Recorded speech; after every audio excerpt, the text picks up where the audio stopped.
gummy gang, gummy gang, gummy gang, gummy gang, gummy gang, gummy gang, gummy gang, gummy gang, gummy gang.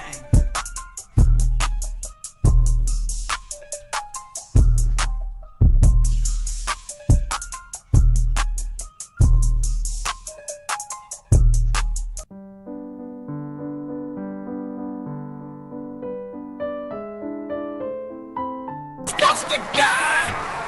Gummy gang, gummy gang, gummy gang, gummy gang, gummy gang, gummy gang, gummy gang, gummy gang, gummy gang, gummy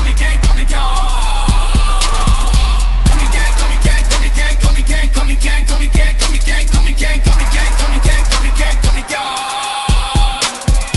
Gummy gang, gummy gang, gummy gang, gummy gang, gummy gang, gummy gang, gummy gang, gummy gang, gummy gang, gummy gang, gummy gang, gummy gang. Gummy gang, gummy gang, gummy gang, gummy gang, gummy gang, gummy gang, gummy gang, gummy gang, gummy gang, gummy gang, gummy gang, gummy gang. We MMA-Holes, community be so dope. We got the best watch-alongs, the internet say so. Who you gonna pick now, the over or the under?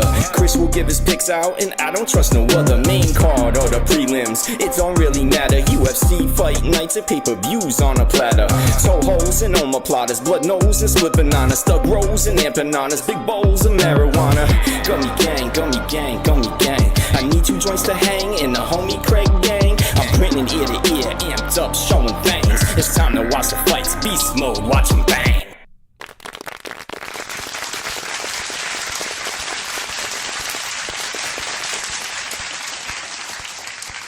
Yeah, gummy gang, gummy gang, gummy gang. How you doing? Welcome, it's Wednesday.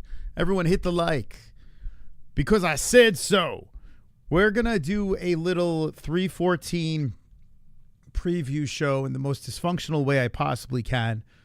I have a lot of allergies right now. I could be sick. I don't know. I don't have COVID. I don't have the Rona, but I felt under the weather today. Maybe I'm sick. I don't know. The kids weren't feeling too great. Regardless, here we are.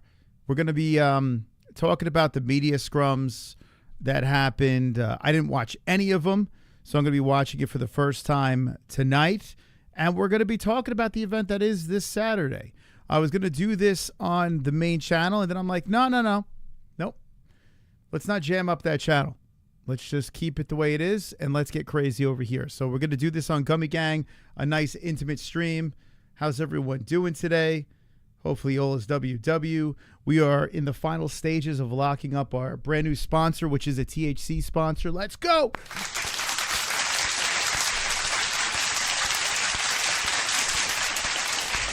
That's very exciting. I can't wait to let you guys see our brand new sponsor. You're going to be blown away when you see our brand new sponsor. Very happy about that. A company that we back. We've been working hard behind the scenes, trying to get, new sponsors, fresh new look, the whole deal. My bookie's still with us, of course. They've been phenomenal with us. So we're working with them. Code MMA-HOLES. It makes us look good. And you guys get that 10% match if you're going to bet on this card. And took the kids to the gymnasium today. That was great. Had a dinner, lunch with the wife and the kids. And what else? You sound like I know my voice is freaking shot. I'm definitely sick. There's got to be something going on. I don't know. I feel like crap. I woke up this morning. I don't know if it's massive allergy. It could be allergies because everything's falling off the trees now. The flowers are shedding leaves and petals and whatever the hell. It's beautiful outside. It's just my throat does not work. But anyway, I digress. What was I going to say? I was going to say something. I was going somewhere and I can't remember where the hell I was going. Blame the kids, Moss. They always bring, it's funny though. They're always home. They'll be going to school next year. Ellie starts school. So that's when I'm going to have to start blaming the kids. Yeah, when Ellie goes to school. But we did go to the gymnasium today, which was really cute. Tomorrow is our 4-year marriage anniversary, which is crazy. That's absolutely, we're doing nothing. We did, but 4 years. 4 years of actually being married is kind of insane. And we got married actually on this channel. This channel right here. Well, we didn't get married. We got engaged on this channel during Moreno Figueiredo 2, I think. I don't know. It was April 10th, 4 years ago. That's tomorrow. So it's kind of crazy to think that we've been together more than 4 years. Like we were together. What that shit?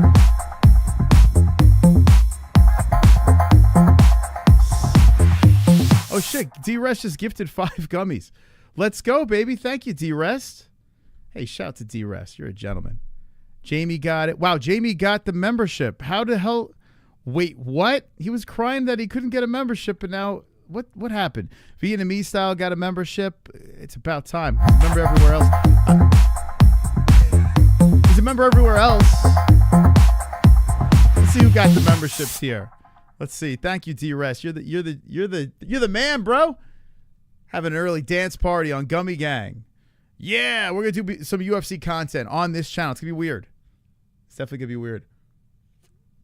Don't you laugh, Vietnamese style. He's on every other channel. He's a member. The Lonely Joe Mama. It finally happened. It finally happened. It finally happened. Jamie's a member on this channel. I don't know what happened. He said that there were issues and they wouldn't give him a membership, and here he is. I sound like my ex, my ex-girlfriend. I don't know. She always used to get sick and have this voice. This like weird, I don't know. A jump man. Who the fuck is that guy? Who the fuck is that guy? I forgot the new song just drags out. So, yeah, you gift a membership or a milestone, you get the whole dance party. Thank you, Jumpman, for being in existence, I guess. Thank you. D-Rest has given you a membership. Congrats. Jumpman. Who the hell is Jumpman? Does anyone... Jumpman, where are you in the chat? Tony Silo got a membership. Let's go, Tony. Come on. We're partying on Gummy Gang. If you're just jumping in, we're going to talk about UFC 314 and whatever. We're just going to... It's Wednesday night. It's hump day. It's a big fight week. Tomorrow I'm going to do the press conference on the main channel. Friday, there's a lot. There's a press conference for 316. There's a PFL event. I don't know if I'm going to do both. It depends on how I feel. We'll see. But we will be live Friday as well. Did you like Polite? Yeah, dude, that caught me off guard. I saw the picture. That caught me off guard, man. That's awesome. When Ellie becomes old enough to understand. Actually, I'll talk tattoos with you in a second. But big thank you to D-Rest. Actually, I'll talk tattoos right now before I see some more alerts. You guys are phenomenal. Thank you guys. Appreciate it. I spoke to Christine Ferreira, the BKFC GWOAT. I mean, the greatest BKFC female fighter of all time. A pioneer of BKFC. She will be on the Mount Rushmore, Christine Ferreira. No one could beat her, and she's still doing her thing. And I found out that she was going to a tattoo convention August, in the beginning of August. I think it's 1st, 2nd, and 3rd. So if you're in the area, I'll be there on Sunday, the 3rd. So I saw Christine was there, so I was like, oh, shit. So I hit her up. I was like, I'm coming. I was actually thinking about even having a booth there. I should do a booth there. But Jess is still worried with the kids and this and that and what, blah, blah, blah. Maybe I'll change my mind. I don't know. But I definitely would like to, if anyone's in the AZ area and would like to get together, the tattoo convention is 1st, 2nd, and 3rd. But anyway, Christine Frey is going to be one of the judges for their, tattoo contests and this and that. So I was like, shit, you going to be there? And she's like, yeah. I'm like, you going to be there all 3 days? And she's like, hell yeah. So I was like, let's go. Let's link up. So I'll see her Sunday. Uncle Chrome, how you doing, Uncle Chrome? Thank you. Uncle Chrome just gifted a gummy. Look at him. Look at Uncle Chrome doing the Lord's work. Just gifted a gummy. Who got it? Who got that gummy? Huh. There's a lot of gummy gangers. Look at you guys. You're looking good. Just don't give it to Adolf, whatever you do.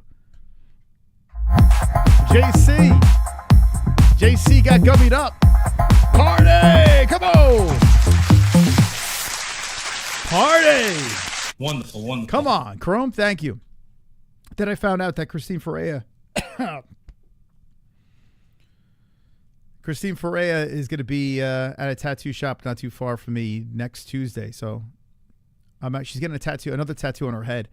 So I'm like, all right, I'll see you there. So I'm going to see her next Tuesday. But yeah, if anyone's in the area on the beginning of August, you want to meet up at a tattoo convention, let me know. I'll see you there. I think we should do a booth. I really do. Maybe we will. Maybe. Wonderful. Tattoos wonderful. Taz is invited. Uncle Chrome. Mose is rapidly morphing into Paul Felder as we speak. Paul Felder. That's really racist, Chrome. Very, very racist. All gingers do not look alike. Although I'm not quite ginger much anymore. Well, beard. But I got the dye in. But yeah, it kind of still looks red. My hair, my top of my hair, I don't know. I never really. It's weird. Like it's got a reddish tint to it, but it's not quite red. It's like stolen valor of a ginger. It kind of sucks. Like I'm not full blown ginger. Like if you're gonna be a ginger, you got to be full blown fire engine red hair, you know. But yeah, no, I don't dye my top. My sides are getting a little gray, but I shave it, so it doesn't matter. Top's good, but the beard, put a little dye in the beard.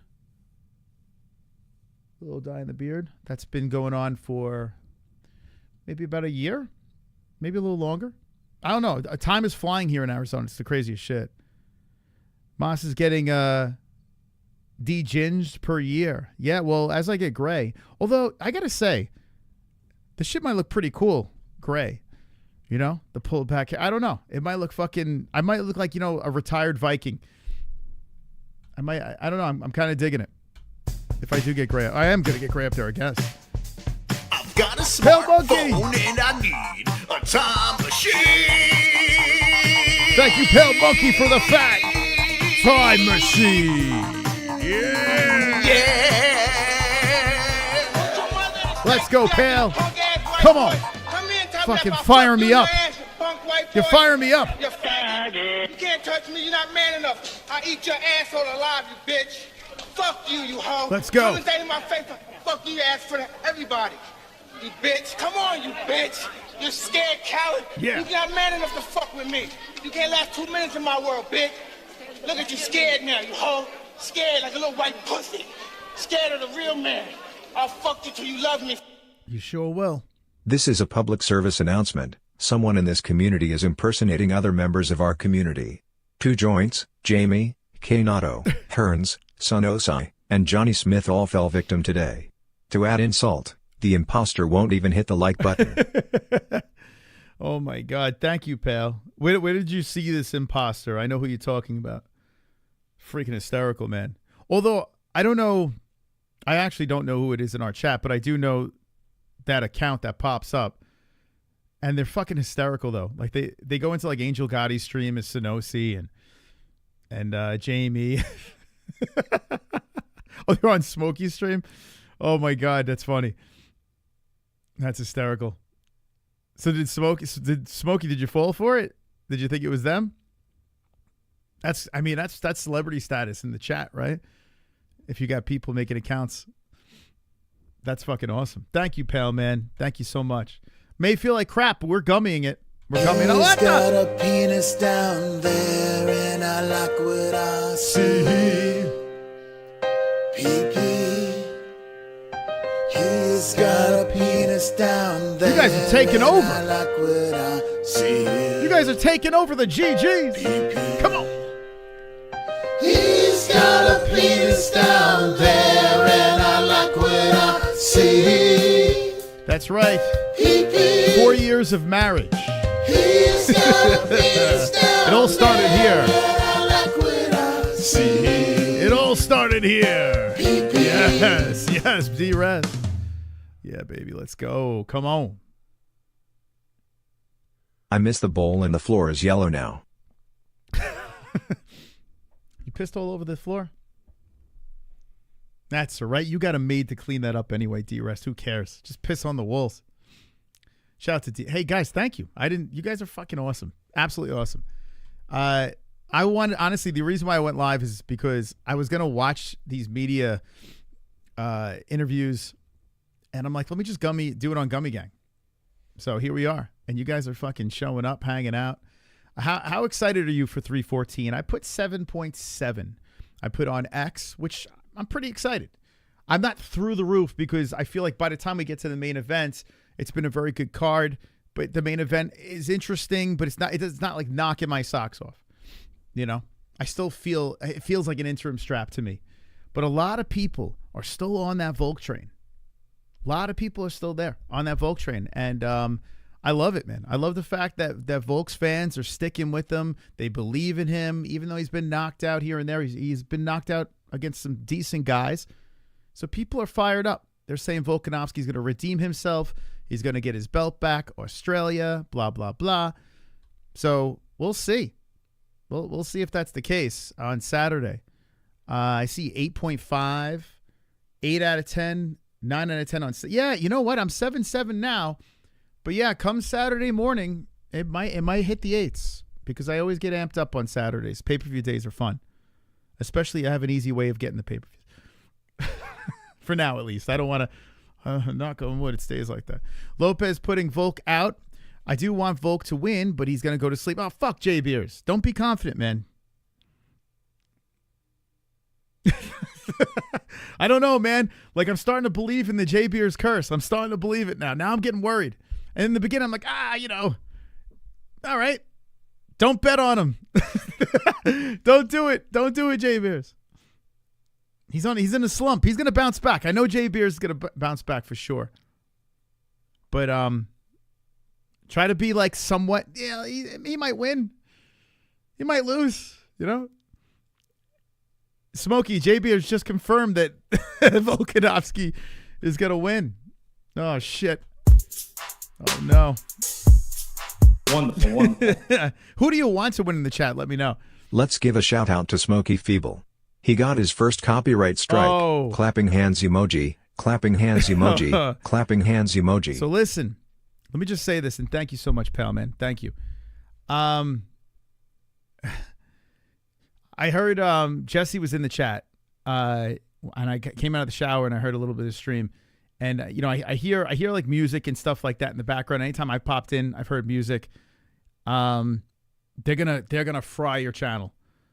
It's why we don't play any music on here anymore. Like, they will fry it, absolutely fry it. So be very, very careful with any. I mean, let me just. Oh, I can't tell the story. Fuck. I want to tell this. I can tell the story in June. I'll tell you a story in June. No, actually July.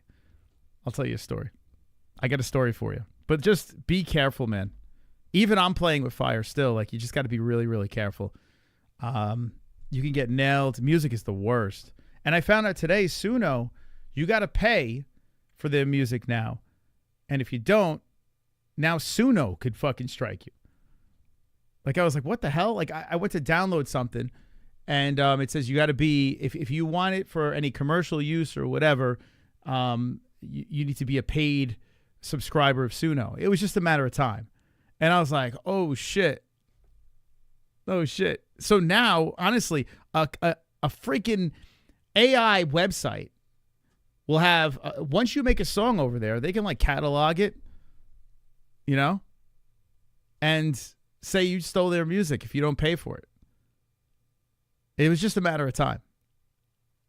So, yeah, music, you got to be really careful. Today, like, we have a sponsor. Hopefully by tomorrow, be locked in. Hopefully tomorrow they'll be locked in. But they sent us a video, has the music. They said it was royalty free. I took the music right out. I had to put something else in there. I got to do chorus for the strike now, so I guess do it as soon as possible. I've made that mistake before. If they tell you to do a chorus, do a chorus. If they tell you, do you want to legally, like, just be careful with the strikes, man, because they can terminate your channel.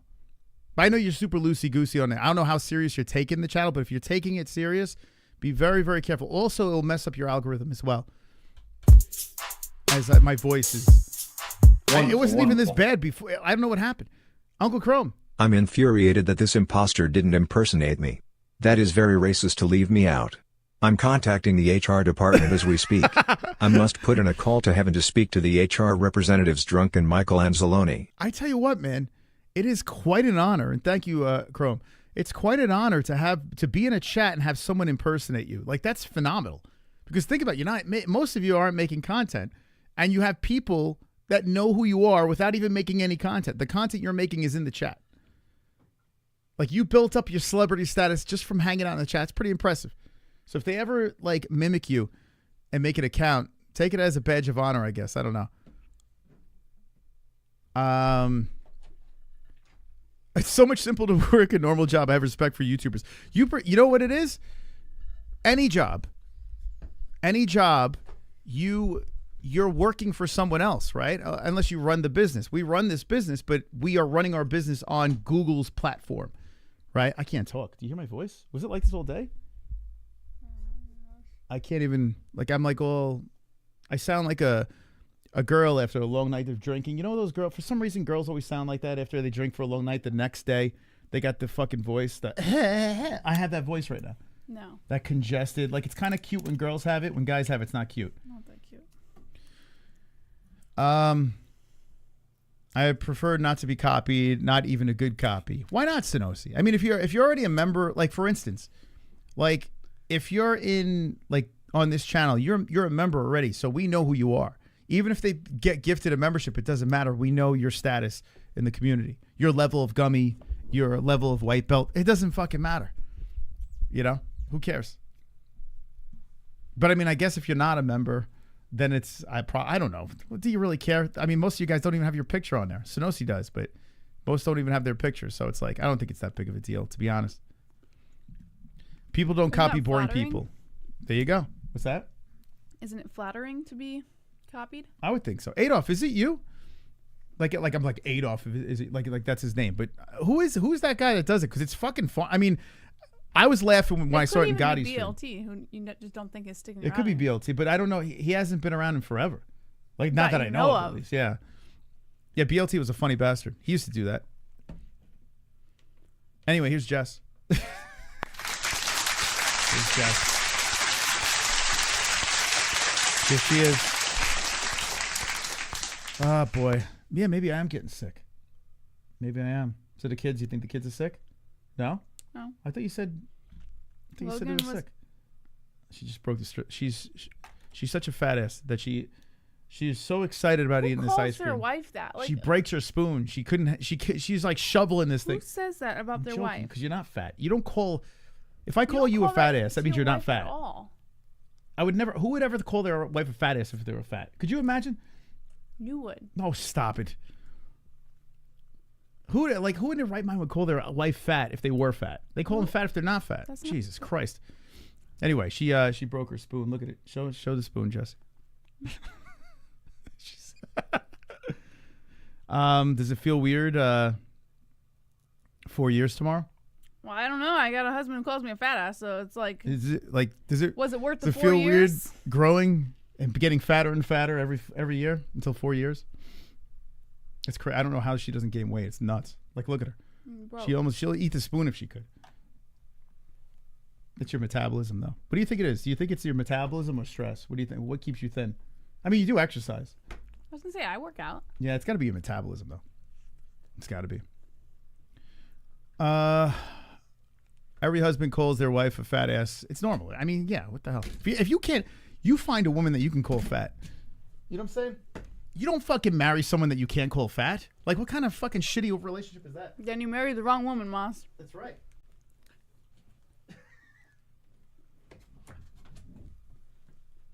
You call me old. You call me. You call you old. She squeezes my belly. If I were running around calling myself a fat ass, then it would be one thing. You call yourself old. I wouldn't do it if you didn't already do it to yourself. One day I was looking at a tree. We went for a walk. I'm just staring at the tree, and she's like, "You look like such an old man looking at that tree." And I'm like, "Well, spoiler alert, I am old." I am old. Smokey. Wait a second. Can we drop him in the chat? It's alone. It's alone. Michael. It's alone. Yeah. It's alone. Michael. It's alone. Watch out, here he comes There with he the is. wrench friend, heart and soul of the holes, Mrs. Steely girlfriend. Time out, trolls. Welcome to the dead end. Cock so big that you can't even comprehend. Bust and groan, making bitches moan on the timestamp throne while the chat room stoned. Hold up. Save the show for the tales will be told about Michael Anzalo. This needs to be played more. This needs to be played. Yeah, mate, I needed to grab an overnighter to Staten in that new borough, and staying with D-Rest until the copyright strike blows a YO taken of. Oh, so Smokey Feeble is in Staten Island right now, laying low. Staten Island? Yeah. he's laying low, making sure that, you know, the YouTube copyright people don't get him. Wow, Smokey Feeble. Shout out to Smokey Feeble. Thank you so much. Look at that. That's a good one. That's a good donation right there. Thank you. We'll eventually talk about UFC 314. We got Jesse here in the building. Will you be joining us for 314? Do you think after the kids sleep? I hope so.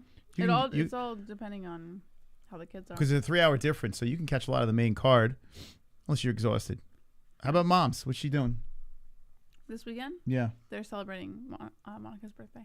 Monica's birthday? Without you? Yeah. Wait, were you invited or no? No. Come, stop. They're gonna do their own thing, I guess. I don't know. Come on. Are you kidding What me? do you want me to do? Like, wait, invite they're gonna be myself? singing "Happy Birthday" and. Are you kidding me? I guess. I don't know. I don't know what they're doing. Wait, how do you know they're having the birthday? Because my mom said they were gonna take her to the movies or something like that. And You're gonna take it to the movies? Yeah. Okay. What movie are they gonna see? It's gonna be a kiddie movie, so. They're gonna see the next 2 episodes of Chosen. Oh Jesus Christ! You dodged the bullet on that one. Holy fuck! Oh yeah. You gotta go see it. They're gonna see a religious TV show in the movies. Wonderful, wonderful. That's wild. I may be honest. I be forgetting you two fucks are married. I thought Roberto was your man for the longest mos. He used to try to wine and dine you back in the day. I know, I missed that. Me and Roberto had a thing. Vlad, you know, me and the boys, we had a thing. We had a thing back in the day. We had this thing, this flirtatious donation thing. I don't know whatever happened to that, but it's okay. I still love those guys. If it wasn't for them, we wouldn't be here. Right? So they're going to see The Chosen. Okay. That sounds like a horrible birthday. I mean, even if you want to see that show, like out of all things to do on your birthday, it's like going to church on your birthday. It's like, what do you want to do for your birthday? Let's go to church. Monica she's not the kind of person who likes things. Like, oh my God. She's very minimalistic in that sense. Like, she doesn't need parties and. Yeah. Well, if she likes it, then that's what matters. So you dodged the bullet on that. What? J-Beers. Look at this. Look at this. Hi, semi-professional corporate Jess. Clinking beer mugs emoji. Clinking beer mugs emoji. You notice she's slowly infusing herself back into the program when she realized that the Simps are gone. And she's like, oh my God, I must get them back. She's like, I must get the Simps back. How are they gone? I know why. I terminated them all. All the Simps. I tell you. Thank you, J-Beers. Slowly infusing myself back because Logan's getting older and I'm like slowly getting a little more energy and ability to like stay up a little later and participate. This channel's so much better than the main channel, right? Yeah, I like it a lot more. It feels more relaxed. Like there's not like pressure to like, you know. There's nothing that really happens here, but you know, it's so much better. I just feel like on the main channel, Why like did I everyone like subscribe the to main that channel too. I just feel like there's like a pressure, you know, you have to like say certain things or like certain, you know, I don't know. Yeah, here you don't care. Here I feel but then like again, we could never get a rules. sponsor for this channel. Well, that's why there's no rules. We don't even tell our sponsors about this channel We're not looking to make anymore. money on this channel. We're just, you know. So this channel has strategically been taken out of the sponsorship talk. I've realized, okay, that's a bad move. We can't be doing that. That's a terrible move. So Yeah. I took that out of the sponsorship talk, and things have turned around. Because like, why even promote a company on this channel anyway? Considering everything We're here a talked lot. about. We're here way more than we should be. That's why if you're a member of Gummy Gang, you're part of the elite, our little treehouse. Blow by she Vietnamese style loves your blow by blow fight calls. Oh my God. Your blow. Isn't it weird seeing him with a membership? I mean, you see him in every other chat, but now he has one here. It's so weird, right? To see. Are you? Oh God, you're being sarcastic. Oh God. Yeah, blow by. I was thinking about felony today. Like, do you guys know where to like? Where do you send him How a much letter? longer does he have? I want to send him a letter. He's only been there for like a week, right? No, more than that. No, it's been about over a week. He went in Friday, last Something Friday. like that. I want to send him like a love letter. It'd be funny if I you know what would be really funny? Like if I sent him a letter, but like me hitting on him, like felony. Now that you're in jail, I think I should like. I don't know if you're gonna be able to make it out. I just want to express my emotions to you. No, like, don't do that. That's stupid. and see if when he comes out, does he think like I'm being serious? No, I wouldn't do that. He would kill me. He would literally drive over here and stab me in the face. Do you think he's got a boyfriend over there in jail? Do you think he's you think he's in a relationship or no? No. No? Okay. He's not going to like maximum security prison. He's just Well, you know. I mean, listen. He's in the slammer. What do you think? Bryce Mitchell. He's a very passionate man, and he seems very focused. He's fighting that guy Gene Silva. I don't know if you've seen a Gene Silva fight. Now I'm thinking about it. Like, I don't know. Gene Silva's this hot guy that's hit the scene. Here, I'll show you a little Gene Silva. He's a lunatic, but he's been smoking people. Like, I forgot Chase is on the card too. That's wild. This thumbnail is fantastic. You got to admit, it's a pretty solid thumbnail. Look at how lovely they look. It's like they're at a festival, right? Isn't that a nice picture? They're just enjoying a nice day at the fair. Paddy Pimblett with the burger. Bryce Mitchell with a nice deformed cross. Such a nice picture. Michael Chandler, Pimblett. Who do we start with? Who do you want to listen to? I was looking for Gene Silva. That's what I was going to look for. Because here he is. Have you seen this guy fight before? He looks like the Manimal, right? Doesn't he? No, he doesn't. The Manimal's face is more like round. This guy has like a narrow head. Well, he's a thinner Manimal. Yeah. Wonderful, wonderful. The last time I went to church, my crackhead cousin was there. He was in there crying and shit, asking for forgiveness and having the whole church pray for him for being on drugs. We thought he left after, but we found him in the bathroom getting high. Oh my God. You know, speaking of crying, I'll tell the story. This is pretty weird. Was it weird that I cried at that tweet last night? That was crazy, right? It's fucking. Do you want me to talk about that or like? Why did I cry at that? I had this. I'm assuming you already told them. No, I didn't tell you guys, but I'll tell you anyway. I was feeling I'll be weak. honest, like that was weird, right? It was a very uncomfortable moment. That was. What the fuck? I started crying. And usually, like, I try to be very sympathetic if Listen to this. If you're in your like feelings or whatever, like I'm never like that. I try to be sympathetic, but that was like fucking weird, and I was like, that was nuts. What the fuck do I do here? Yeah. I was like, it just to me like was like the weirdest situation That was ever. a curveball I threw at Jessie. She was just like getting angry watching what's it called? That show. No, I wasn't. Temptation Island. I don't know why you keep saying that. Don't watch Temptation Island with your missus because they just get angry. No, but I was not. Like, what the fuck? But no, this tweet. I mean, you just go on or X post whatever the fuck you call it. It was like it was a video of a fucking guy holding his dead daughter in his hands. Which the tweet, that's like very disturbing for anyone to see. Yeah. And I can't fucking stand looking at that shit. Like all this, the war videos. And then people fucking, they live. People putting, like, on top of it, Trump is killing kids. And then there's like some picture, like, you know, whatever war is going on, whether it's the fucking Israeli, I don't know, Palestine shit, whatever. You know, kids are getting blown up left and right. And for some reason, people are posting on X and be like, oh, yeah, your president is doing this, right? So I'm scrolling through this shit, and this fucking dad's holding his daughter limp in the arms, bleeding, just dead in the arms. And it fucking hit me, bro. Like, it hit me like, it was like I got fucking walloped. Yeah, it was right like in the really fucking weird. heart. And I was just sitting there. Like, I was just like, all right. And I scrolled past it. I immediately unfollowed the person that like liked the tweet. Like, if you follow someone that likes a tweet, you get recommended shit. If you fucking post any of that garbage, I'm unfollowing them. I don't want any. It's such a buzzkill to see terrible shit like that. I do agree that like And I was sobbing. I do agree that it's like super unsettling. Fucking crazy. Okay. I do agree that it's like super unsettling to come across terrible. tweets like that, because I've come across, like, I remember when I was in high school, I came across a tweet of a woman being beheaded by the Mexican cartel. Like, it was really fucked up. But like, who cares about that? Okay. Anyway, a dead so kid in the obnoxious. father's arms. I get it. I'm trying to say I understand. It is unsettling. Did he take a gummy today? Is that? No, I didn't.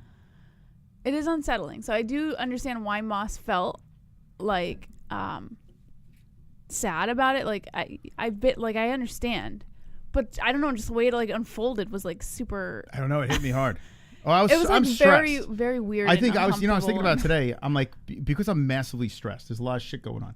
So there's a lot of stress going on. I think once my fucking guard is down, like I'll see something like that and I'll just like lose it. Like it's like all my emotions. Like I probably wasn't like I was sad about that, but I was probably sad about everything. You know, so it probably just was the trigger. It's like when you get in you an better argument. get some control of your emotions, I know, Moss, it's because crazy. Yeah, I mean, it was a dead girl in her father's arms. well, you did say that it like wasn't any other woman. Did you bring this up just so you could attack me for not any being other woman sympathetic? with a heart would have been like, "Oh my God, you He okay?" did call me heartless last night. Anyway, I was heartless. She was. Anyway, I was no, like, that's all not right. the story. It's not about you. It's about me. Anyway, Clearly. I was crying. Has anyone scrolled through a post and it hit you like that? I mean, it's never happened to me. Anytime I see war shit like that, though, I unfollow. I'm like, I don't want to see it. I know what war is. You don't have to tell me what war is. I get it. I understand. I totally understand what war is. Kids are getting blown up. Dads are fucking pulling them out of the rubble. Moms are screaming. Limbs are gone. People are getting raped. It's fucking terrible, right? But yeah, Sonosi, you're a crazy man. Like, I can see Sonosi like, and swiping. Nothing, not one thing have you seen online. It took me 48 years for something to come across where I got emotional. Have you ever got emotional, like scrolling on Facebook or whatever? I literally just gave an example and you said, fuck that. With the cartel thing? You cried? Yeah, no, I didn't cry. It was traumatizing. Okay, but no, did you ever like shed a tear? Or was it, I'm sure you got them choked up at one of the mom things.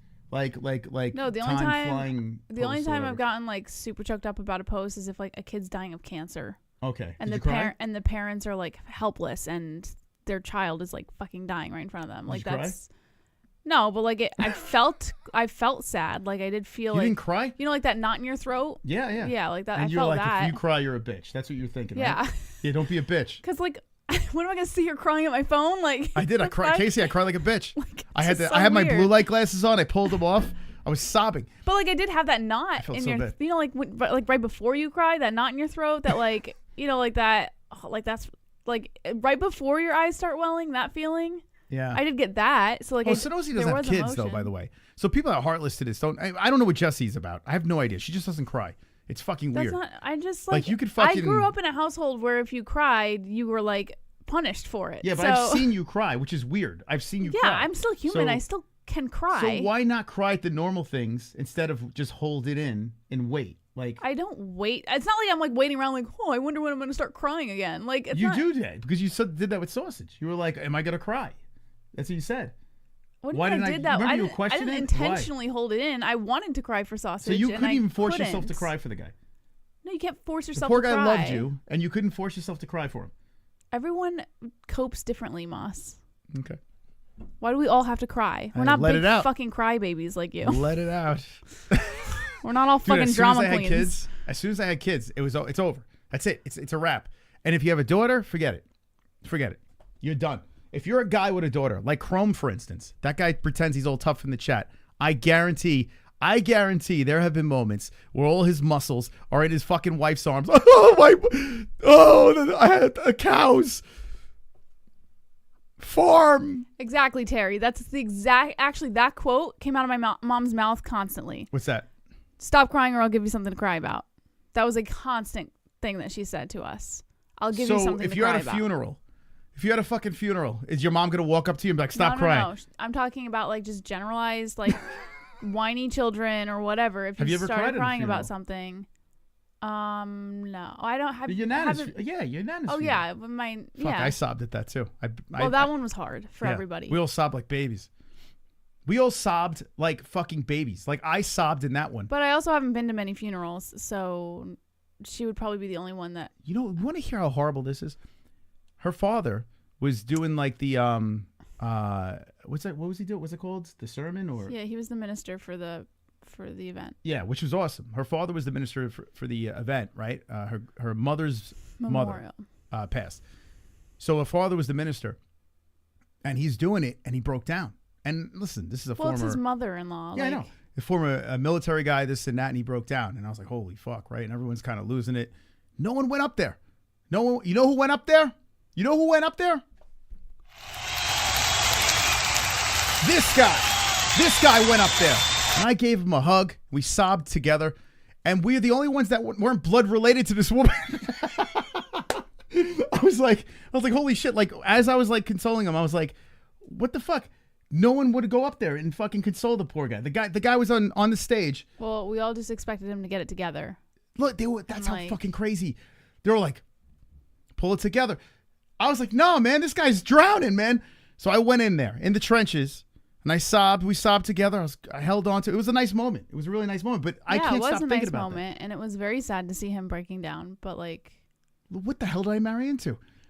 They left the poor man hanging. We're a military family. Like they don't cry. They don't. He's in the military. He's a military guy. But he was on the spot. He was very anxious in front of everybody. Like everyone was staring at him. It was a very vulnerable moment for him. Man, the mystical had to save the day. Like you're acting I felt really bad for the guy. Like I felt terrible for him. His family is just so horrible because they didn't.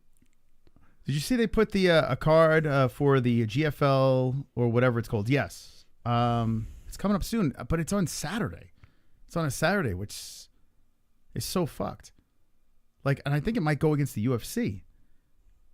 What are they thinking? They said Sunday. What are they doing? I hope it's not against the UFC. Wonderful, wonderful. Thank you, Chrome. Only time I cried was when my homeboy got caught cheating. If he just would have taken my advice, he would have never got caught. And I could have saved those tears. That's true.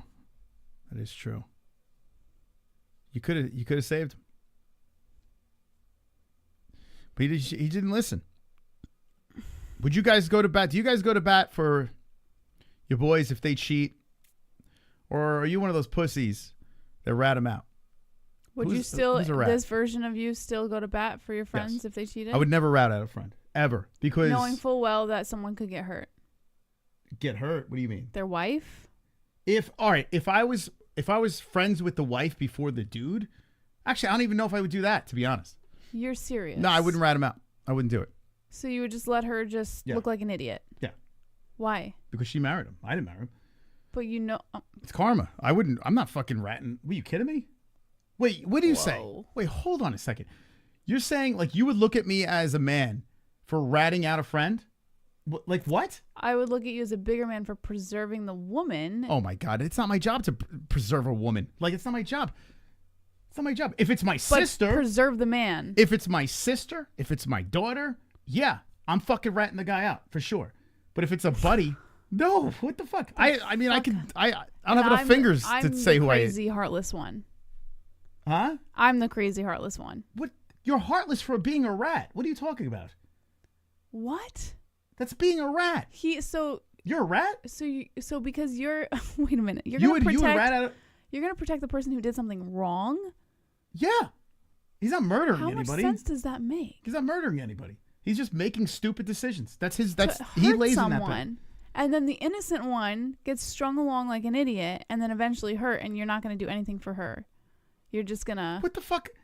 That's not my job. My job is to be a friend. It's also not your job to protect him. Oh my God. All right, guys in the chat, let me ask you.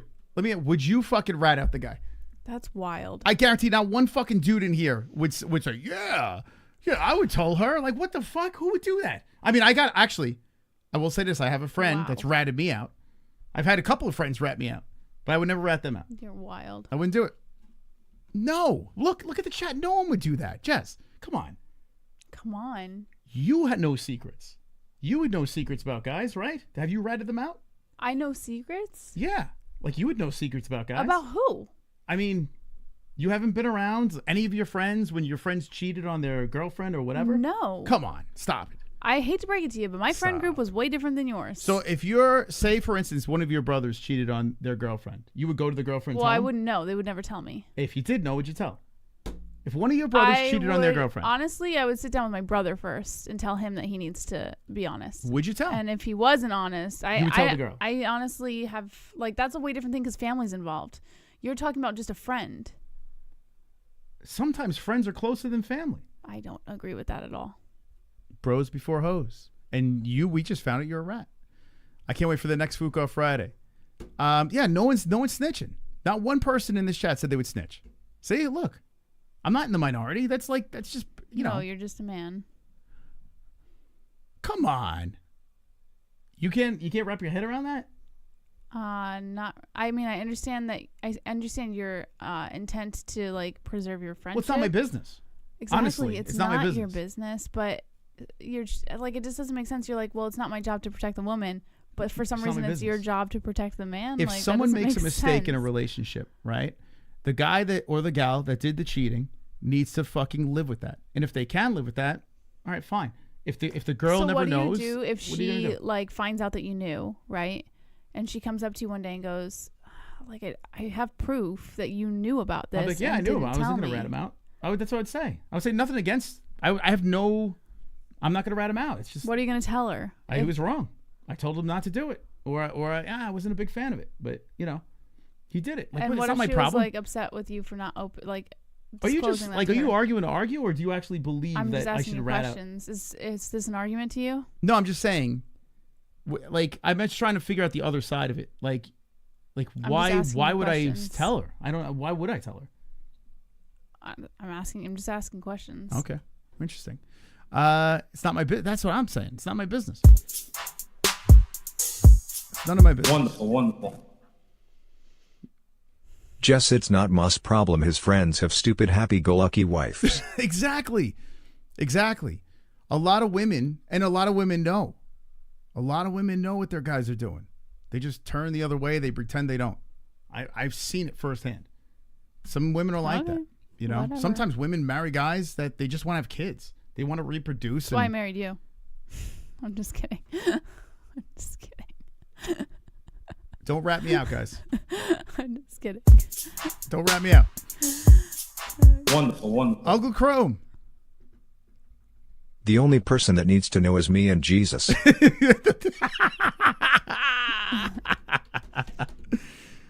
They got to answer at the gates, No, are we gonna talk about UFC? Maybe when Jess gets exhausted, I'm gonna go UFC. Don't worry, guys. Yeah, I'm not gonna stay very long. Yeah, I should probably just. So while Jess is here, let's talk about stuff she wants to talk about. I didn't bring up this topic. You did. No, I know, but I'll bore you with the UFC stuff. No, you won't.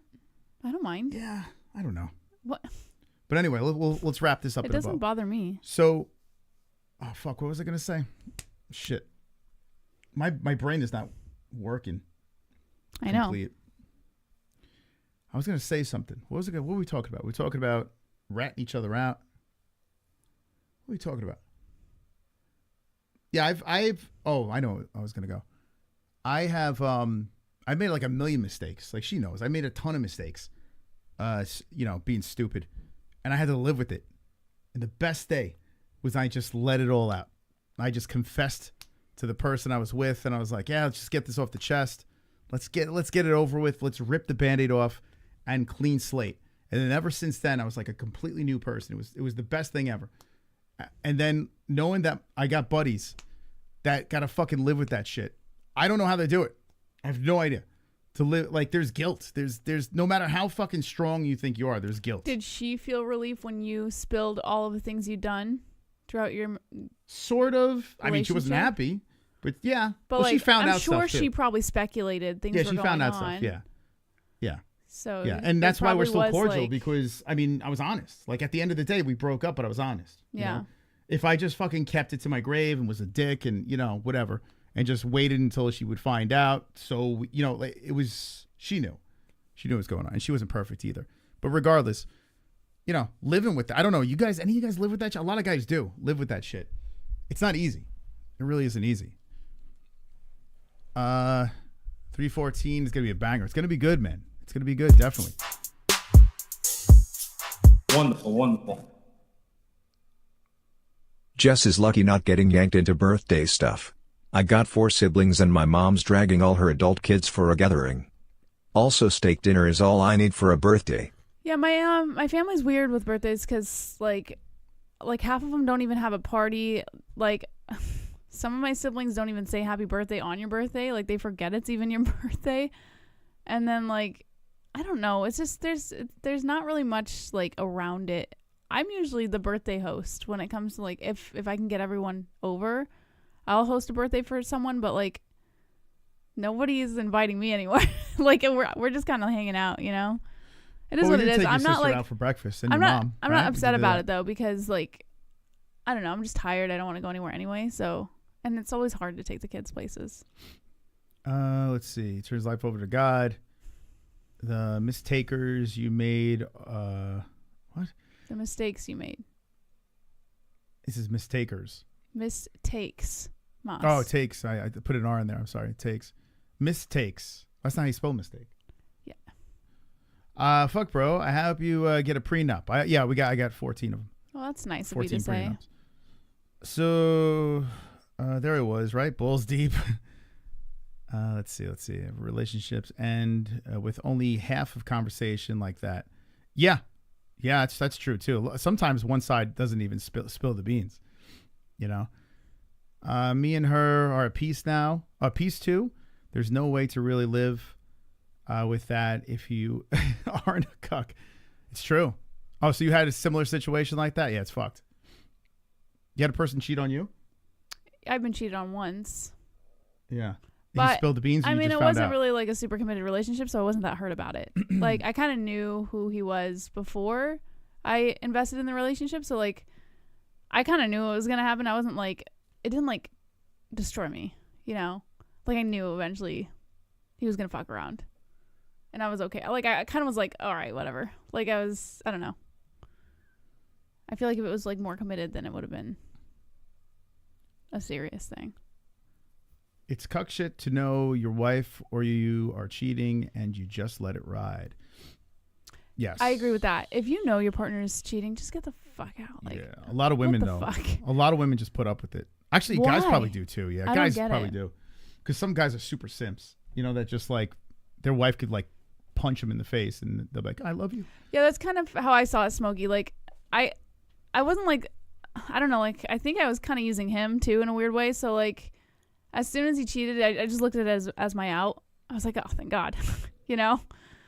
So it wasn't even like, but I'm also, I'm one of the very few women who, the moment a partner cheats, I'm just like, I'm checked out. Like, I don't care what the fuck kind of relationship we had. The moment you fuck up, like, I'm just out. You haven't been fully like into the situation though. Moss, Luckily. if you cheated right now, I'd be out the door with my children. But you have to remember though, like, if there is a situation and someone cheats, nobody like, is that needed in your life. You gotta, okay, but you have to be fully in that situation to totally understand, right? You have to be self-sufficient enough to know that you can do it on your own. It's easier said than done. I think it's the best way to put it. I know. I'm not saying you know right now that if I were forced to walk out for any reason, I'd be perfectly fine. Okay. Well, I got something to tell you. Feel free. I could care less. Oh my! Listen, God. I love you. I disagree though. I don't think that you I don't wouldn't, think you're like that. Like, I kind of want to cheat just to see if it's a test. Do it. All right. Lose the best thing that ever happened. Try to you. any takers? Wonderful, I'm gonna put you to the test. Let's go to the island. You think that's bad? My mom didn't come to my sister's wedding 2 weeks ago over an argument they had 2 months ago. For my sister wanting her to apologize to us for beating us as kids. She refused and decided she wasn't going to wedding because of it. Oh my God. There's a lot of situations where kids like grow up and then they just start guilting their parents, you know? Like they just like I turn think it everybody back around. does that a little bit. Like we all question our parents' decisions, right? It's kind of I've done it too, but it's kind of fucked. It is. I've done it. It's really fucked up. I've done it as well, but I came around. I came like full circle, and now I appreciate my parents for the choices they made. Like when you start blaming your parents for shit, like, I mean, let's be honest. They're going to fuck up. Your parents, we're going to fuck up. Every parent's going to fuck up really bad. There's going to be a moment where your parent just really drops the ball and you're going to have PTSD for the rest of your life for something, you know? It's just inevitable. So you can't really hold them accountable for that. Unless they're a real piece of shit, then I guess you could. Chrome, is your mom a piece of shit or... Who's the piece of shit? Your sister or your mom? One of them's got to be a piece of shit. Right? In that situation, one party's got to be a piece of shit. Why? What do you think? You know, because for her to bring that up and two. not go to the wedding, It takes two for anything to fall apart. 2 pieces of shit? 2 levels of spite. Wow. Because if there's only one piece of shit, that means one person's extending an olive branch, which that's not how relationships fall apart, Moss. So it takes 2 equally participating in the spite. I don't know. I'm gonna say 1 piece of shit in that situation. You She's saying always 2. like to Haven't even said half this stuff, and I've had Mrs. try and burn me, stab me, run over, fuck you, name it. Oh my God. Wait, what? I don't know. Have I ever had a woman like try to hurt you for like doing something? Angry, very angry and aggressive, but not like, I don't know, not to the point where it's like. You've never had a woman try to like Like stab me. I Stab thought you or choke you or like every relationship that I'm in, like I don't like when knives are on the counter. You know, that is true. He's weird about that. I don't like it. I'll be cooking and like say if I don't trust her. If we're like in a disagreement, it's the weirdest thing. I've never seen anything like it. We'll be like in a disagreement and I'm like cutting vegetables or whatever. And like we're like if we're like arguing about something, he'll like stand there and like keep glancing at the knife and I'm like, what the fuck are you? I don't like it. Like, do you really think it's going through my head to stab you right now? Like, yes. It's not worth my time. Like, because like women are crazy. Relax. Like you're one hormonal imbalance away from stabbing me. We're not just murderers, Moss. We're not all right, like ones in the chat, boys. Like, if you what ever, the fuck? I'm telling you. And there's there was one see time that he actually asked me to put the knife down. I'm like, no, I'm cooking. Yeah, like, can we finish this conversation without the knife? Like, it was the weirdest thing, and he's the first man that I've ever met who has this weirdo fear of a woman holding a knife. I don't want to be stabbed. I don't know. Like, is that horrible? But Moss, who stabbed you? Who like put this fear in your head that that's gonna happen? I know, but one day it's gonna happen. That's the weirdest shit I've ever heard. I've had some crazy life. Fucking women in my life. Moss, nobody has raised a knife to you. And I'm like, why? Like, who has raised a knife to you? I'm not gonna say the Nobody names. has. Someone's raised a knife to you? No, not raised a knife to me. Stop it. But they've been in the vicinity and admitted that they thought You're about. You're such a drama queen. Have you ever thought about stabbing me? No. You admitted it on air. You admitted. Yeah, I thought about stabbing you. You even drew a cartoon of you stabbing me. Yeah, that was fantasy funny. on air on the really main channel. If Sausage was here, he would clip it like that. Yeah. And you literally had a fantasy on air that you were going to stab me. And now you're like, I don't understand. Oh my God, he's so dramatic. It wasn't even a fantasy. I thought it was funny. So I just started scribbling. No, Jesse, that's not how it went down. Yeah. If any OGs are in the chat, it was not a fantasy. I was not fantasizing about killing my husband. Like, dig for the knife, the infamous knife video. That was literally on our main channel. I know I drew it, Moss. I just admitted to drawing it, but I'm saying it wasn't a fantasy. You literally admitted to drawing a fantasy of you stabbing me, and then you're like, I don't understand why when we get into an argument, you get weary of the knife being on the table. Of course it could be. Your weirdo fear of that was before I ever drew that picture. So that is irrelevant, honestly. 4 years of psychotic love. 4 years of psychotic He's really asking for more years. 4 years of psychotic love. He's just pushing me out the door, man. It makes things interesting. Find a woman that may stab Wonderful, you. wonderful. You're not funny. Hey, D-Rest. How you doing? You fucking flicked him in the dick, Jess. Rembar?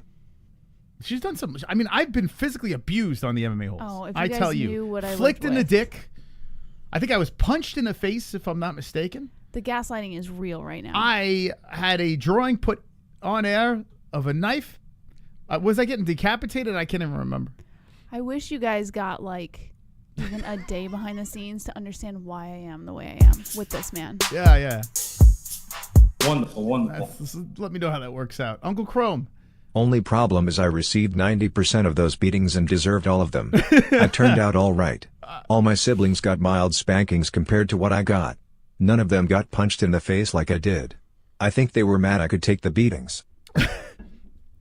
You know what's funny, though, that you look back and you're like, I probably deserved it. You know? It's probably true. If it got to the point, I don't think you should hit the kids, right? But if it got to that point, chances are you really deserved it. You know? I don't think a parent would just hit a kid just to hit them. I mean, maybe if they're drunk or something, and they're an idiot. But most cases, I think when it gets to the point where the hands slap, the belt comes out, the mom's flinging baking products or whatever the hell. Usually the kid did something wrong. It's like that Bill Burr skit where it's like, he would never do this skit now because he's a complete retard. But back in the day, Bill Burr had a skit when Rihanna was getting beat, by Chris Brown or whatever. And he's like, I'm paraphrasing, but he said something is like, well, I mean, what did she do to cause that? Like the way he put it, there's always some sort of reasoning for people to do really stupid shit. But kids, they don't know any better. That's why you can't put your hands on them. Have your parents ever, your dad's never hit you, right? No, just my mom. Your mom's hit you? Punched you in the face? Well, she believed in she step into it? Physical punishment. Straight right hand to the face? Her mentality was beat it out of you. like if you were acting up or whatever. Just So keep hitting you until you break. like she would like whip us with a belt bare ass. Like she would do shit like that. So your ass was hanging out in front of your brothers? She would like pull down our pants and take a leather belt and whip us with it. Yeah. Well, I got hit. Yeah, my ass out too. She had a wooden paddle. She had the chancla. That was her favorite. Did you guys deserve it in hindsight? Looking back. Oh, 100%. We were assholes. We were all little fucking assholes, and there were 5 of us. So she was so overwhelmed, and like as a mom, I look back now and I'm like, yeah, there's no way I wouldn't have stood a chance. Yeah. In my mom's position, she was doing the best she could. You know, she was working like 3 jobs, and you know, she was just tired. And she have like a closet of weapons, like child abuse weapons. Just whatever was closest, whatever she could grab, she would like throw at us. That's what I would do. Yeah, maybe if the kids get to a point where it's like they're uncontrollable, I'm gonna put a specific closet. But like she wasn't abusive.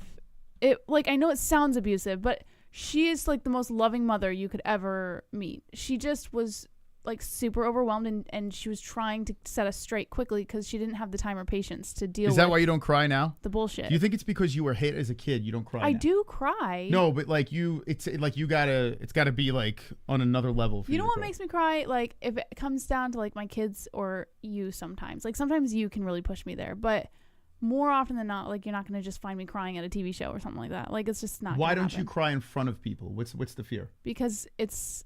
What are you afraid of? And stupid and it's embarrassing weak and stupid? And vulnerable and like fucking well, crying retarded. is it's fucking it's funny. It's funny watching people cry. Because I don't like being vulnerable in front of people. It's fucking stupid. So you feel weak. It is weak. So you have a fear of being weak. No, it's just weak. It's not even like it just is. It's a fact. Like but you crying in front of people is fucking weak. Like if you don't do something in front of someone, it's chances are you have a fear that something is going to happen because of it. So by not crying in front of other people, there's no fear of anything. I just think it's you. Or is it pride? You look like a fucking idiot if you're crying in front of people. Like if you just start fucking crying because like. But you look like an idiot my a lot. head hurts. Like in other ways, right? Like if like and that's as long as it's on that's purpose? like my own responsibility, I guess. I don't know, but like, what the fuck am I gonna start crying in front of someone because like I'm sad about? It's just so fucking. Go cry in your room for a few minutes, clean yourself up, and get the fuck out of there. You know? Yeah, I'm not a huge crier, but when I do, I let it go. I let the waterworks go. I enjoy it, just like at that kid that was dead in the father's arms. Sometimes I feel like, like if Moss cries about something, I just like roll my eyes and I'm just like, oh god, again. She's just like such an asshole. Like any other woman would be like, oh wow, the fucking man of the house is crying right now. Let's give him a hug. But that's exactly what I'm thinking. Let's embrace him. Let's like this guy. He really like to get to that point. He's got to be pretty upset. But that's exactly what I'm thinking. She's acting like the man of the house is crying right now. Like I could understand if every fucking day I'm just like, oh, like just it feels like that sometimes. Yeah, she just thinks like I could cry like once a week. Oh my god, dude, what the fuck? Jesus Christ, the shit I've been through. I should cry every day. I should. The kids look at me, they're like, yeah, you should be crying right now. And I'm like, I know, I should. You're right. Anyway. Heartless. Wonderful, wonderful. But we still love each other, right? Look, Jesse, you are vastly ended, very, very cutesy wootsy and have connections, so just leave your beast be, okay? That's right. Okay. Tell her. D-Rest. Okay. When was the last time everyone cried in the chat? When was the last time? I want to know when the last time everyone cried in the chat, because me was last night. Last night. And I was like, get a hold of yourself. And then, you know what the worst part about it? Let me tell you the worst part about the crying. We were watching. Maybe I was crying because I was watching that fucking show. Because I got to be honest with you, the ending was so bad. It was really bad. Yeah. I'm telling you, fast forward. Fast forward. I did. We got to see what happens. I'm like, fast forward. Well, we did it. We're watching this fucking Temptation Island show, which is good until you're 75% in, and then you realize, okay, I know how this is gonna end. I don't need to watch this anymore. They didn't set it up for any kind of twist or like, you know, everything's gonna happen. You just knew, you just could see everything happening. And it was before. like this person cries, and then a song would play, crying on an every time someone cried, someone would kissing under the stars, and it's like someone's in the water. They're swimming in the water. Like every fucking thing's a song. Like if there's a song about that thing that's happening. So now I'm like starting to get pissed off. I'm like, all right.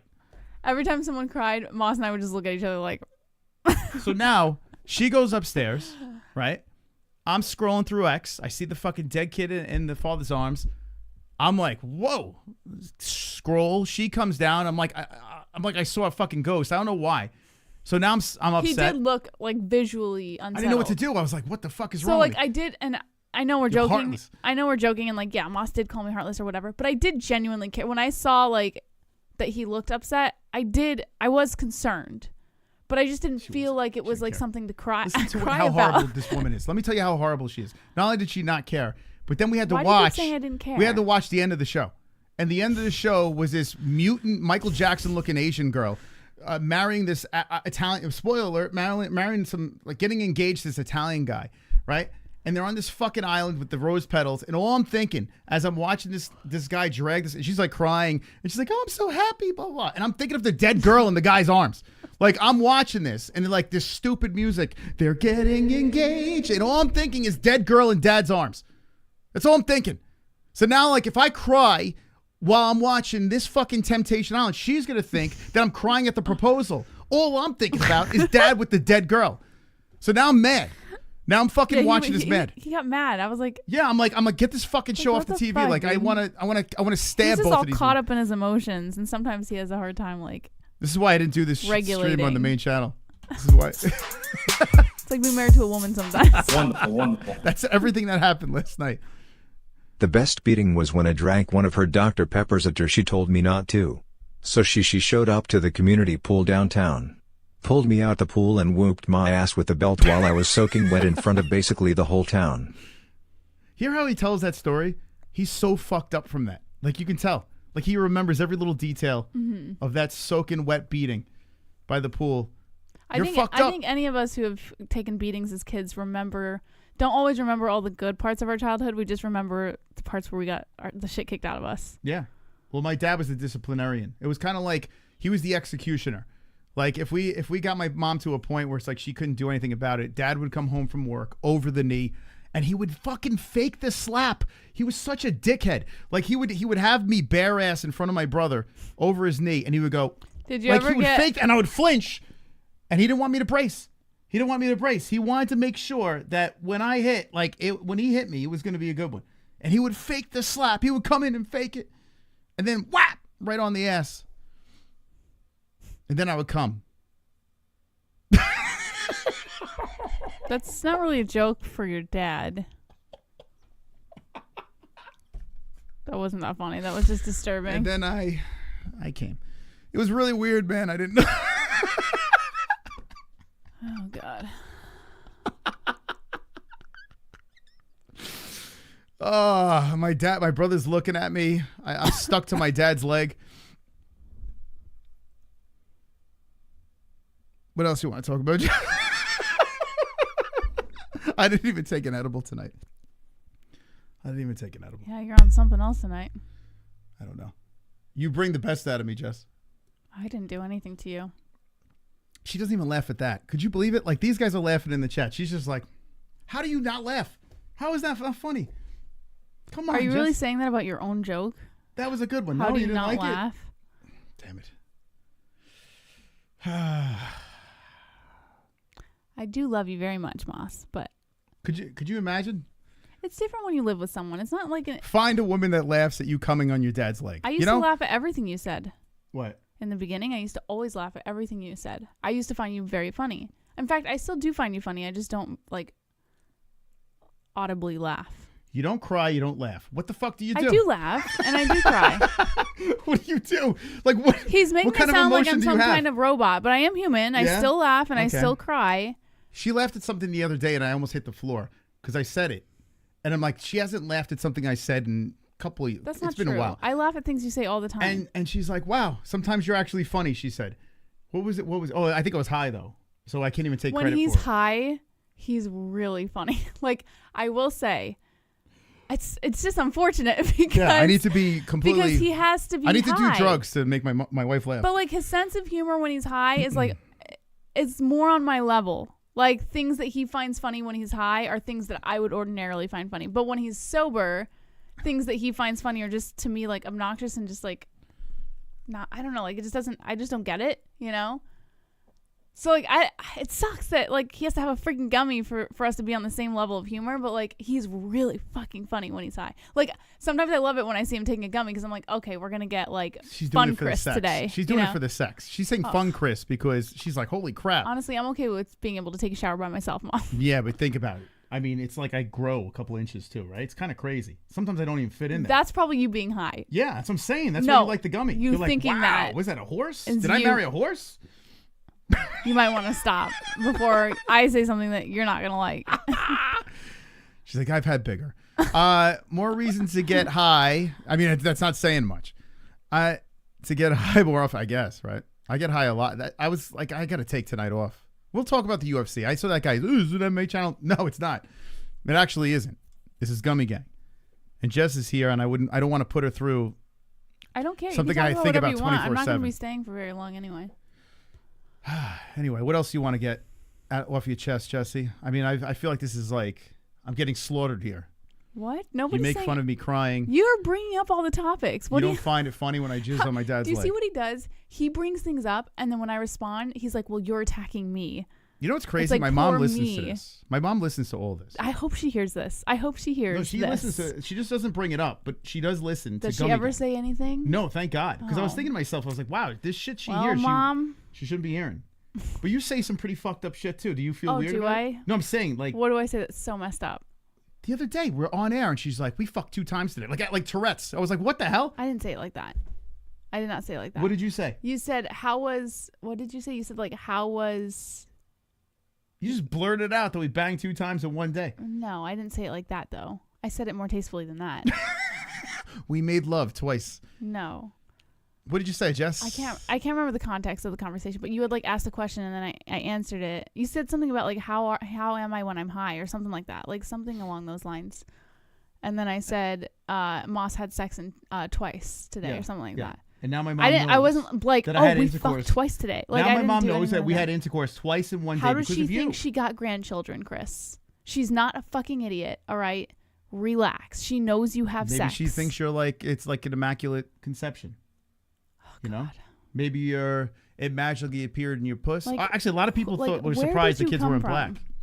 What planet do you come from?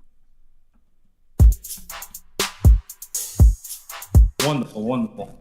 D-Rest.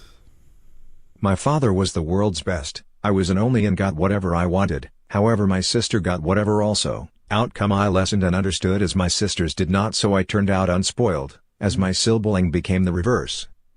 Read that again to me, Jesse. My father was the world's best. I was an only and got whatever I wanted. He was an only child. Okay. However, my sister got whatever also. But that's what I'm saying. Explain this. Outcome, I lessened and understood as my sisters did not, so I turned out unspoiled, as my sibling became the reversed. Okay. So he's saying he was not spoiled, but his sister was spoiled. But he said he was the only child. He did say he was the only, but then his sister, that's the part that's a little confusing. But thank you, dearest. He was not spoiled and his sister was spoiled. Are you the Riddler? Is that a riddle that I'm supposed to solve? Or what do you think? Guys, going over to my bookie, use code MMA-HOLES so they stay with us. Okay? Very, very important. Use the code, or if you don't want to use the code, just put in a nice comment in there and a little suggestion, or say, MMA-Holes sent me, like the song says, okay? All right, thank you. What bets you got to put in? Who do you think wins, Gene Silva or Bryce Mitchell? Gene Silva. Why? Because I'm just not the biggest Bryce Mitchell person. So you don't like Bryce Mitchell? Why? Not the biggest fan, no. But he's a son of God. Yeah. Wait, you don't like Bryce Mitchell? He's all right. I mean, like, I don't have anything against the guy. I just am not the biggest fan. What don't you like about him? I don't know. I just think he's a little bit pushy. All right, let's listen to him. You know? Bryce has a chance? And say why. Hold on. Why is it? That's weird. It's playing. Let's listen to a little Bryce. We figure let's wait an hour and 14 minutes before we talk about 314, right? If you guys...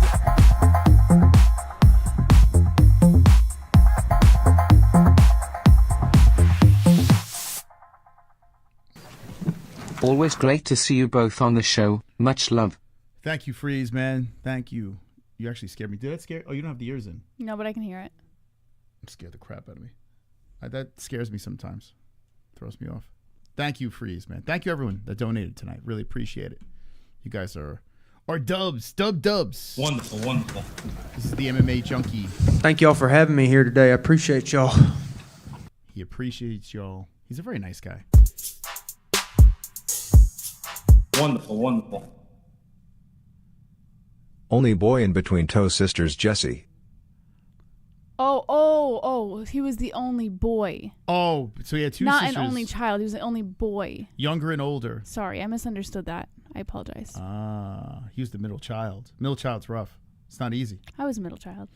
Exactly. I'm the youngest of 6, but only child. Why Gummy Gang? Why not just go live in the MMA-Holes? I don't want to jam up the main channel because we would probably do this stream on the main channel and then I would go members only with it. I think, you know, I want to try to stay consistent.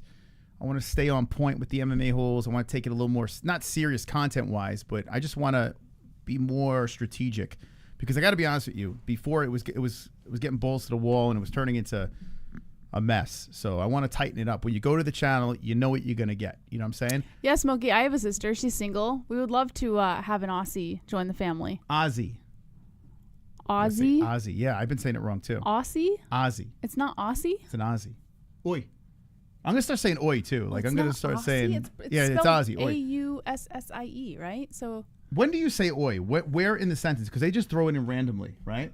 it's not like Canada Moss where they're like, no, it is. Ask you a question, Yeah, no, oi. That's how they do it. Yeah. Like but at the end of everything they not say. At the end, sometimes it's in the middle. Sometimes it's like, I'm going to go to the bathroom. Oi, okay? What is oi? Where did oi come from? It's kind of cool, man. You know what? You know why it's cool? What's it called? That dude, that actor that's in The Boys. He's always saying oi. He's always throwing that in there. Say it as if it has Z's in it. That's so weird that it's spelled with S's, but you pronounce it with Z's. Yeah, I didn't know that either. Aussie. I didn't know. Man, this whole my whole life I've been sounding like a fucking idiot saying Aussie. Sean probably tried to correct us, and we just never listened. And then Smokey came poor in. Sean. Sean's probably like, this fucking asshole's been saying it wrong for 8 years. He's like, I'm an Australian who's been here from the beginning, and these guys are calling me Aussies. Aussie does sound pretty stupid, right? Aussie sounds cooler. Aussie, yeah, that does sound cooler. Right? So now you gotta say Aussie. We're calling you guys Aussies. Yeah, you guys probably looking at us like, what the fuck are they saying? Although, I mean, it makes sense though, right? Aussie, Australia. Aussie. It's not Australia, right? Oi. Wonderful, wonderful. Sanosi, oi, thanks for the donation. Oi. Bryce Mitchell's versus Gene Silvagore one of two ways. Bryce getting Codor pieced on the feet or Gene getting ragdolled on the ground. I love it to be an even fight, but it won't. Sanosi, you're completely right, but I hate that. And let me tell you why. I made a post about this on Next couple months back. Every professional breakdown person for any combat sport, if it stays on the feet, that person wins. If it goes to the ground, that person wins. It's the most retarded way to break down a fight. And you hear professionals say this. And I'm not going to, Sanosi's not a fucking professional, so I'm not roasting you. But you ever go tune into a channel, UFC fighters saying the same thing. If it's no shit, Sherlock. You know? Like if it's a wrestler versus a striker, and you go to like these betting channels and these parlay channels or whatever, and you go to like the UFC fighters, you see it over and over and over again. They say the same shit. If it stays on the feet, this person. If it goes to the ground, it's that person. We need to put a stop to this. We need, anytime someone says that, and you're in their chat, you go, no shit, Sherlock. We can. Yeah. Do you ever think about moving back to New York? This is why I don't talk about UFC when Jesse's here. I'm about to leave anyway. That's why I do. I'm gonna leave right now, actually. No, just but curious. Remember, tell him no shit, Sherlock. It's crazy. No, I'm not going back to New York. No, I would like to get a place where I could visit. Even if we went to like a nicer part of like New to do York, that. like it doesn't have to be Queens. There's no such thing as a nice place in New York, Jess. We could go to Long Island. Long Island. No, the taxes there are through the roof. Like then it's crazy. let's go to that. Let's go to the place that's next to Long Island. That's I mean, unless you're renting some shit out and you're making bank on rent, like it makes no sense. We could move to It's just the taxes are crazy. It's too damn high.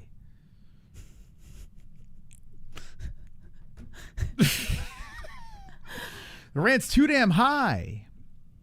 We could go to upstate. I love New York though. I do. I truly do. Like I love. I just want to have Christmas in New York again. Like why? Snow. You could have snow going up north here. And like, boom, snow. There's something about the way that New York does Christmas with like they light up the streets and the smell of shit, bums, No, piss. you're talking about being in the city. The next day when it doesn't snow, or actually it doesn't even snow every year in New York. So, actually, this year I think it did, but for Christmas, I don't know. Doesn't always snow. There's a feeling there that you don't quite get anywhere else when it comes to like the holidays. You know. You want what you can't have. The big That's what it Italian is. dinners, like the big Italian Thanksgiving that we like. You just had a big burger today. It was delicious. Like we would go over to your brothers and it'd be like all these Italians and it's yeah, just but then like, you'd be complaining about the traffic, and then one of the family members said something stupid. And okay, you're talking about you. When have I ever complained about any of that stuff? You complain about that stuff. It's like every I just trip, go and have a blast. Like I just fucking traffic. I just want to go home. Or Aunt so and so said this. Or I got rear-ended that one time and I almost fought the person on the highway. I just kind of miss it, you know. Like I hate New York. I miss La Villa. I miss La Villa wraps. If food makes you want to move to a place, I miss New Park Pizza. Then I miss Davino's. We circle back around. You're fat. Like if food makes you, if you want to live in a place because of food, you're clearly fat. I miss the food. I miss the people. I miss the grittiness, the attitudes of people. For some reason, Imagine I just moving loved. to a place because of the food. Think about that. Well, no, it's a beautiful place. Now let's move to a shithole because the food's good. I also miss that like everyone was minding their own business. You just shit the food out. You're not listening. Okay, good. So good. I said I miss that everyone minds their own business there. Like That's not true. Everyone's in your business. No, but like they pretend they're not, and I like that. They're all in your business. Even if they are, but they pretend they're not. My neighbor used to ring the doorbell. Like, thanks for pretending that you don't actually care about what you know about me. Oh, it's such a nightmare. Know? It's a fucking nightmare. Here, they're just like blatantly like. Yeah, Buffalo. At like, least in Buffalo though, you got space, and there's beautiful parts of Buffalo.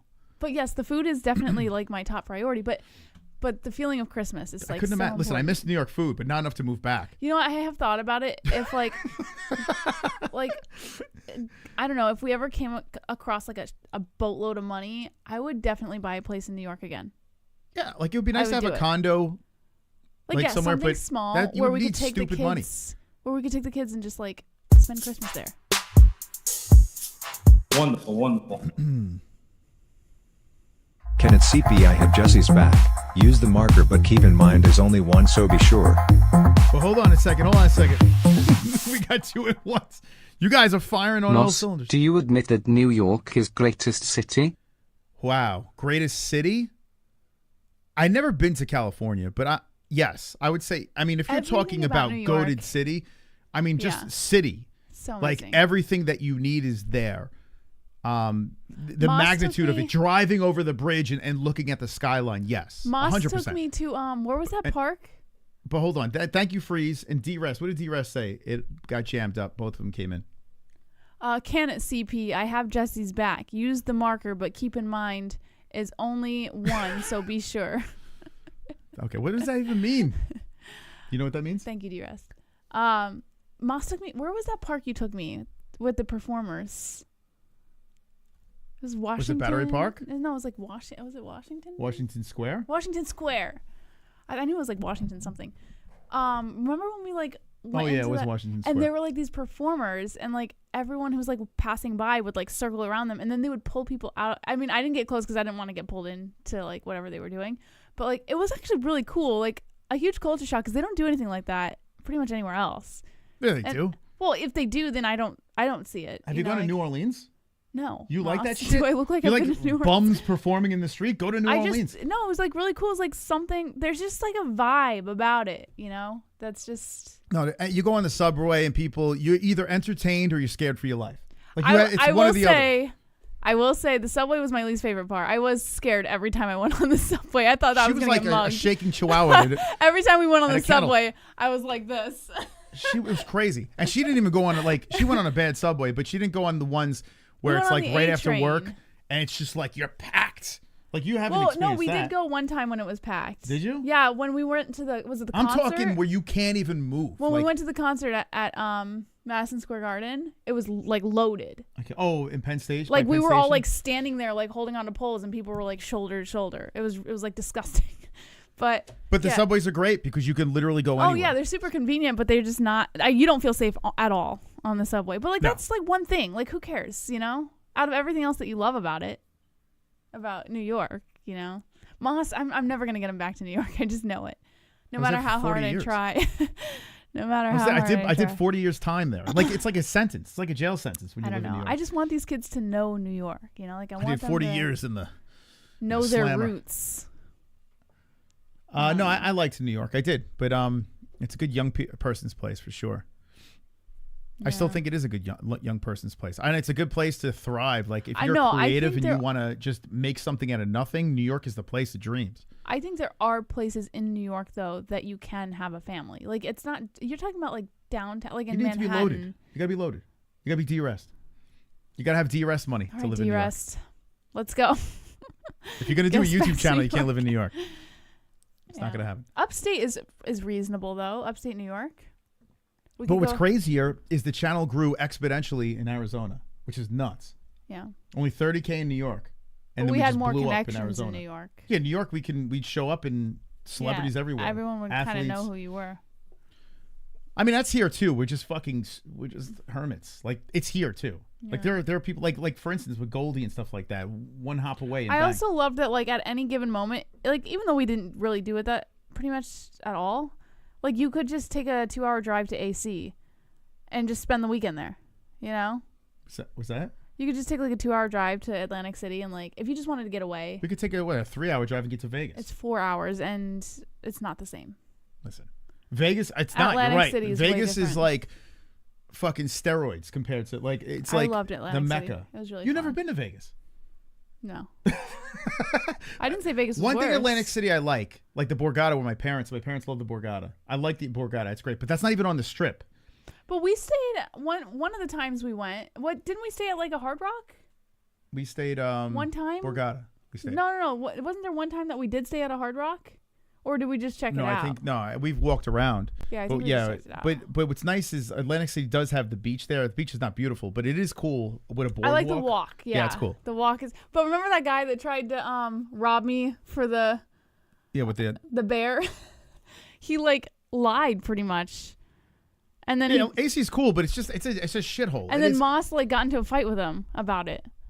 That was the first time I think I've ever seen Moss like got into a fight in Vegas in Atlantic City. Remember the guy who had us playing that balloon game, and he kept giving me darts, but he didn't say it costed shut money. the fuck up. Yeah. And he just kept going, but he was like really slick about it. Like it was almost like you didn't really know what was happening. And then he's like, "Oh yeah, you won this like big bear, right?" And he's going to hand it to me, and then he goes, $40. And Moss just looks at him, and he's like, You're fucking kidding me, right? And then like the guy just tries to like defend himself, but it was just like really skeevy what the guy did, and then that's the first time I saw Moss. He got like pissed at him, and they started going back and forth, and then Moss eventually. I don't know. That's crazy. I don't even remember it. Yeah, that was like the first. But then time I killed him. I killed him on the boardwalk. No, we just like walked away. I ate his face on the boardwalk. He tried to guilt Moss too. He was like, "Well, look at her face." Like I was a child. Like I was like Moss's child. He thought she was my kid. And I was like, what the fuck, dude? Like I don't need a stuffed animal that bad. She's like, get your daughter the stuffed animal. Yeah, it was a very uncomfortable situation. Get her the bunny rabbit. That's when I got my first vibe of how New Yorkers do it when they feel like they're getting like screwed over.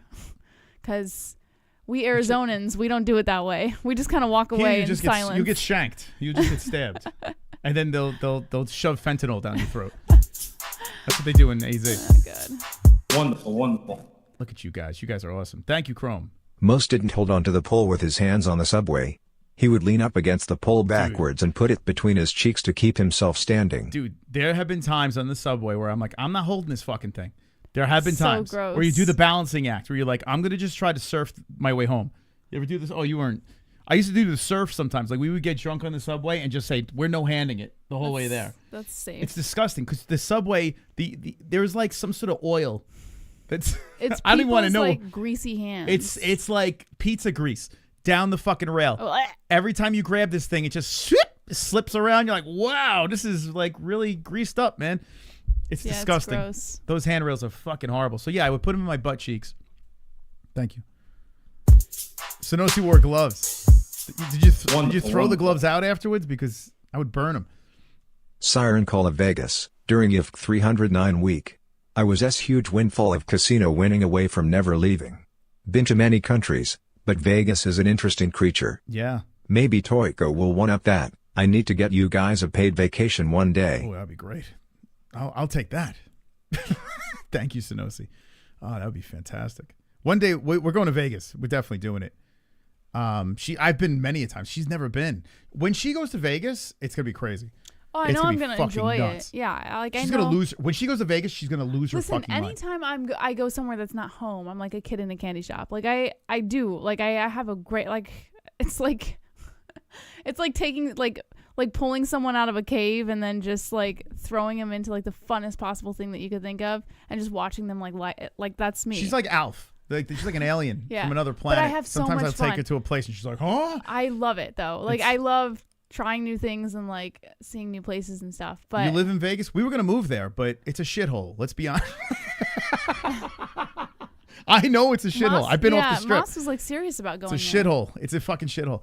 But that's why we didn't move there. And I got to be honest with you, Coaster in the chat, I do love the strip of Vegas, and we would have been there. It actually was a little too expensive, surprisingly. Like Arizona was way cheaper. So I was like, this is crazy. The bang for the buck in Vegas just didn't work out. It would have been, content-wise, it would have been great for us. But I've experienced Vegas. Yeah, if you live there, it's probably When the nauseous kids from it. are older, or if we can bring the kids, then I would go. But like right now, I'm not comfortable leaving my kids with anybody. So You got to go. you Yeah, know. you could do with the kids now. Now it's yeah, like I've heard now it's like you more could walk family the strip friendly. and have fun, and you can Yeah. do shit. But when I used to go with the boys every November, we did the entourage shit. And my buddy V-Neck, he had the hooks like cut the fucking line to excess, right to the stage next to the DJ. Like it was nuts. It was, and I was fucking married, and he would have these crazy hookups. Like I lived at Temptation Island. I lived it. I fucking lived I'm it aware of the stories in Vegas. But the things I've seen in Vegas, right? Like I would love one day to try to revisit that so you could see that shit. It is fucking bananas. I don't need to see that part. No, I'm of- talking about being at the club on the stage, shit's popping off. See, but that's where the you royal lose me. treatment, like they're Yeah. escorting you to the bathroom anytime you have to go. You Yeah, can do whatever the that's- fuck you want. That's where you lose me. That's not my scene. Ugh. I don't like clubs. It's so good, man. Or like packed bars It or doesn't parties. matter. You're drunk. It doesn't matter. I don't like it. I don't care how drunk I am. That's not my scene. My scene It's is such a like great place. adventure. Like I want to go out and have an adventure. I don't want to fucking get like crammed into a sweaty club where people stinking or drinking. Like I don't want any of that. You know, it's not like my thing. If you tried to take me to that, I would walk out. There's Oh no doubt. God, you're missing out, man. That guy had the hookups. What's on the No, I ceiling don't like over that. there? It's a fly or something. Oh, I thought it was David Bowie. No. Oh, the zip line. You know, I've never been to Fremont. I never went. I heard it's a shithole, but I never went to Fremont. I don't even think, I don't know, was it a thing when I was there? I don't even remember. But it's off the strip, right? I've never been to Fremont. I've been all up and down the strip. Oh, sober. Don't get me wrong. Like I love to drink and have a good time, but not in a club. Oh, Not my thing. Think about this. Let me paint the picture. You know what I want to do? I want to drink and walk up and down the strip at night and see all the lights and like see the people like performing on the Yeah, but streets and like let me put that's this- what I want to see. Listen, let me paint this picture for you. Diplo is DJing, right? Have you heard of Diplo? I could care He was less. on top of the world at the time. He's still DJing. He talks about this like it's the next greatest thing. Right? I It's don't after the give a UFC. fuck. We go to a UFC fight, right? We watch a UFC fight. We're drunk. Conor McGregor gets choked out. We go to the after party at XS. You cut a line where most of the people aren't going to get in. A lot of those people on that line are not going to get in. If there's a sausage Good, party, 'cause they don't they need to won't let be them in unless they buy a table. You cut the entire line. Who They escort you cares? to the fucking stage. The booze is paid for. His company was flipping the bill. So you didn't have to even dip into the pocket. You just fucking drank the booze. You wouldn't want to do that? No. Oh my God. No, that like it just icks me out even thinking about it. Like I don't crazy. want anything to do with it. Anyone want to go? It's not my we can. vibe. You Maybe can Vina go could do if that you again. want to go. Like I wouldn't live if I did that. At this round age. up your boys and have some like weird ass It's fucking booty crazy, man. dancers on you, then be my guest. But like that's just not The for bouncers me. would be like, "Which one do you want?" That's the craziest. It's disgusting. The bouncer would. Like they're anyone like you they're want. cattle. He would go and he would point, and the bottle rats would try to get up on the stage. The bouncer would just like, all right, you, and then bring them up. Ugh. And then I would kick them off if they were just going for the drinks. Like, well, you know that's what they're there for. Ugh, it's so fucking gross. nuts. It was crazy. I was married. Fucking hell, dude. Why did he even get married? It was the stupidest shit. Well, you thought it was the right move at the time. Yeah, I would like to see someone resist that shit, man. But anyway, my wife said go. We were loosey goosey, man. They had like we just trusted each other. Their trust was like bizarre. Yo, my wife, like I trust my husband. Like he's made me feel very confident and like he's made me feel very safe in our relationship enough to like he could go and do whatever he wants and I'd be completely comfortable knowing that he would make the right choices. But like I don't know, like it was like weird. We like, didn't give a fuck. Like they just like it was like they weren't even married. Yeah, I was weird. There was like no. That's why I was destined to fail. It was like like super weird. At least like I don't know. I would still expect him to check in with me every once in a while and be like, "Hey, I'm okay. Like we're just doing this or whatever." But like, I don't know. It's fucking weird. Okay. Yeah. No. Well, that's what the divorce. When it happened, it wasn't. It could have been worse. They have quite the story, those two.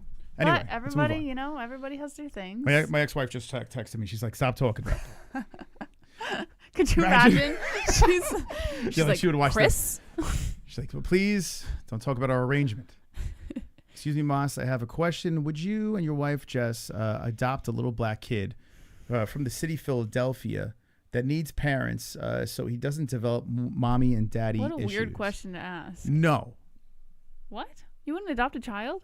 You already approached me on that. Yeah, it's true. I did. There's no fucking way. I did want to adopt. I wouldn't even get a dog. And I went to him about it, and he like vetoed it immediately.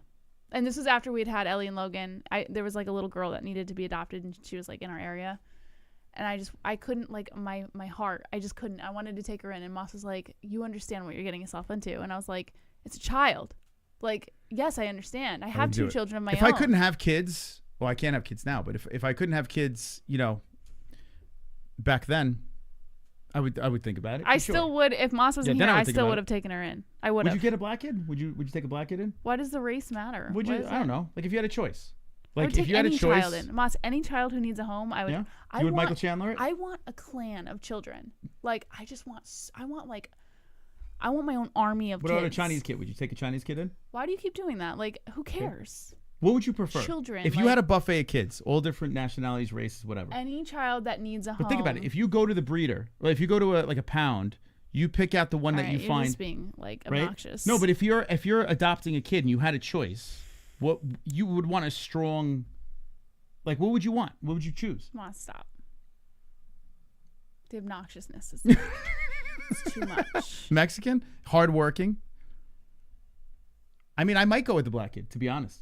You know he's going to be good in sports, Think about it. Oh, God. When I was a kid, we'd always take the black kid first in sports. Like, when you're always picking the kid in the pickup basketball game?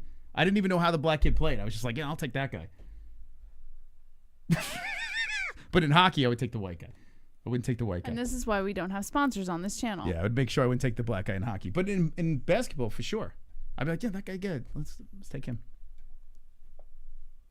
I would. You got to do what you got to do. You got to survive. Ever like listen to you and then go, where did we go wrong? If it was math, like if it was like a math team, I would pick the Asian guy. Okay. You gotta win. You want to. You're playing to win. All right. The game of life. What else you want to talk about? Nothing. I'm gonna go because I got 3:14. We got a lot of. All right. We got a lot of stuff to talk about here. All right, talk about your stuff. Good night, guys. I had a great time chatting with you. Okay. Good topics. This is Jesse.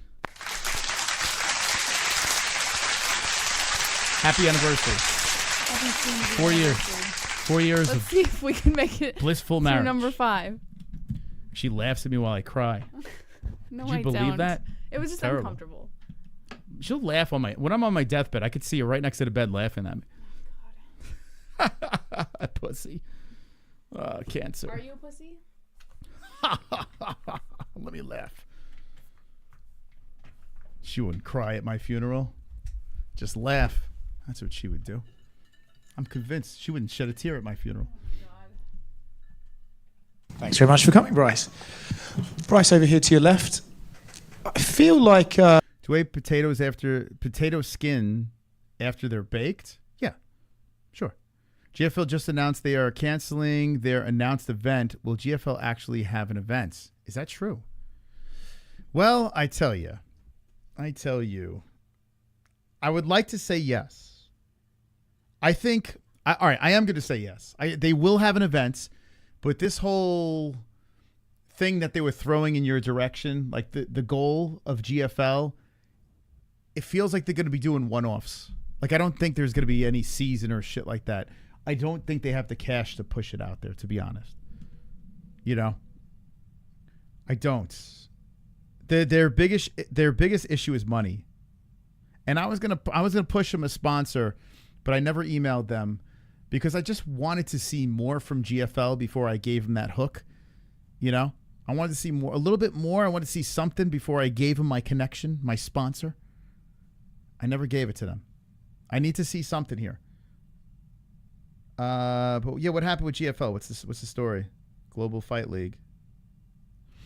Is it officially canceled? Yeah, I hope GFL happens. Sunday, the idea is good. Like when football season's over, Sunday fights with guys that we already know, guys and girls we already know. That Melissa Valencia was on a card that I'm familiar with from Massachusetts. The Gay Fight League. Try again. Happy birthday, Ann. Happy birthday. Good to see you. I like UFC better. Yeah, listen, UFC's number one. ONE FC is winning me over, though. Not over the UFC, of course. But ONE FC is good. It's a good alternative. PFL had a great event Thursday. But their next event is this Friday. And I don't know if I'm going to do it. I'm not quite sure. I should have Brendan Schaub on. I heard, like, I keep on hearing crazy shit about Schaub with his move and stuff like that and his podcast. And there's a lot of crap. Brendan Schaub, I mean, he's got the luxury of coming from a rich family, but I don't know what's going on with his business ventures. And he lives very lavishly. You know? He spends a lot of money, so he's going to find a way to keep that money coming in. I don't know how he's doing it. There's too many memes to be made. BKFC is where it's at. BKFC is very good. It is. Although we're still not quite there with BKFC. For instance, I did that stream Friday morning on BKFC. There wasn't much buzz. I don't know. Like, I feel like they still gotta get that out. They got a lot of work to do, but they're going in the right direction. I think it's very good. I can't wait for Brendan Schaub to go broke.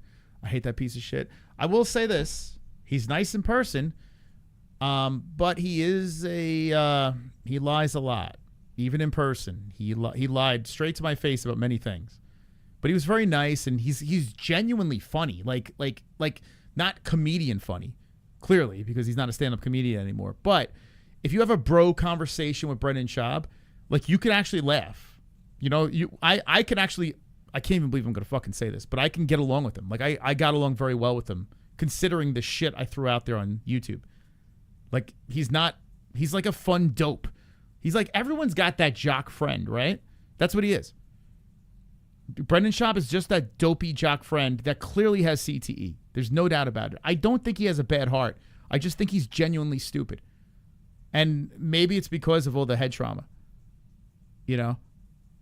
GFL should have a trans division where two trans women go head-to-head in the ultimate beatdown. That'd be great. Yeah, I'm in.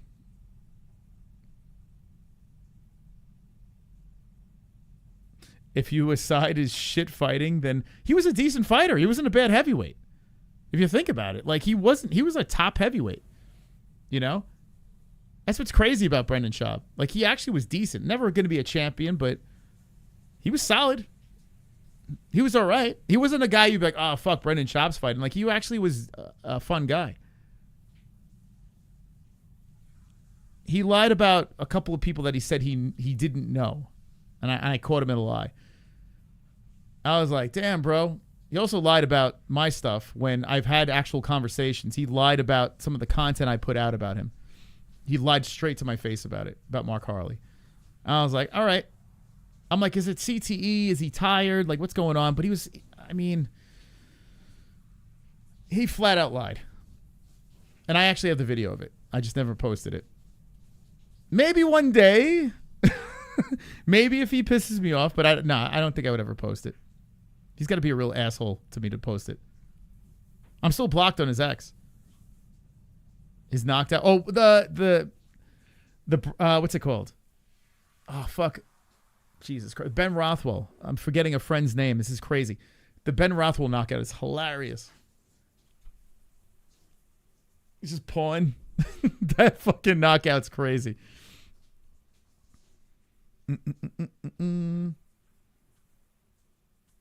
Brendan Schaub could be at Martin Bidet. And yeah, Bappa will never admit the Mark Harley stuff. So yeah, the Mark Harley stuff, he started going in. I have the whole fucking thing recorded. I did it by accident, actually. Like, I hit record and didn't even realize it. So it's on the cell phone, and I was going back and forth with him when I was telling him the story. It was very uncomfortable. Because I wanted to talk to him outside to just kind of, clear the air, because it was a little uncomfortable.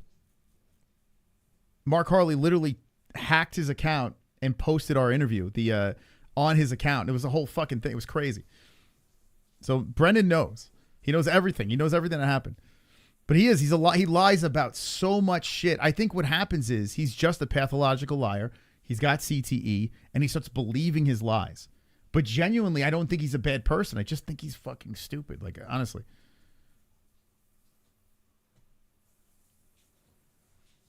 Anthony Smith still fight. It's crazy that Anthony Smith. That's nuts, right? He just got lucky with being friends from Joe Rogan. Yeah, dude, that's his lifeline. He's literally following him to Texas, which is, I got to be honest with you, it's kind of cringe, right? Like, he quit comedy, which he said multiple times in the interview. And actually, it's kind of like, I don't know. I don't know if we broke that, but it was very early when he said he's done with comedy.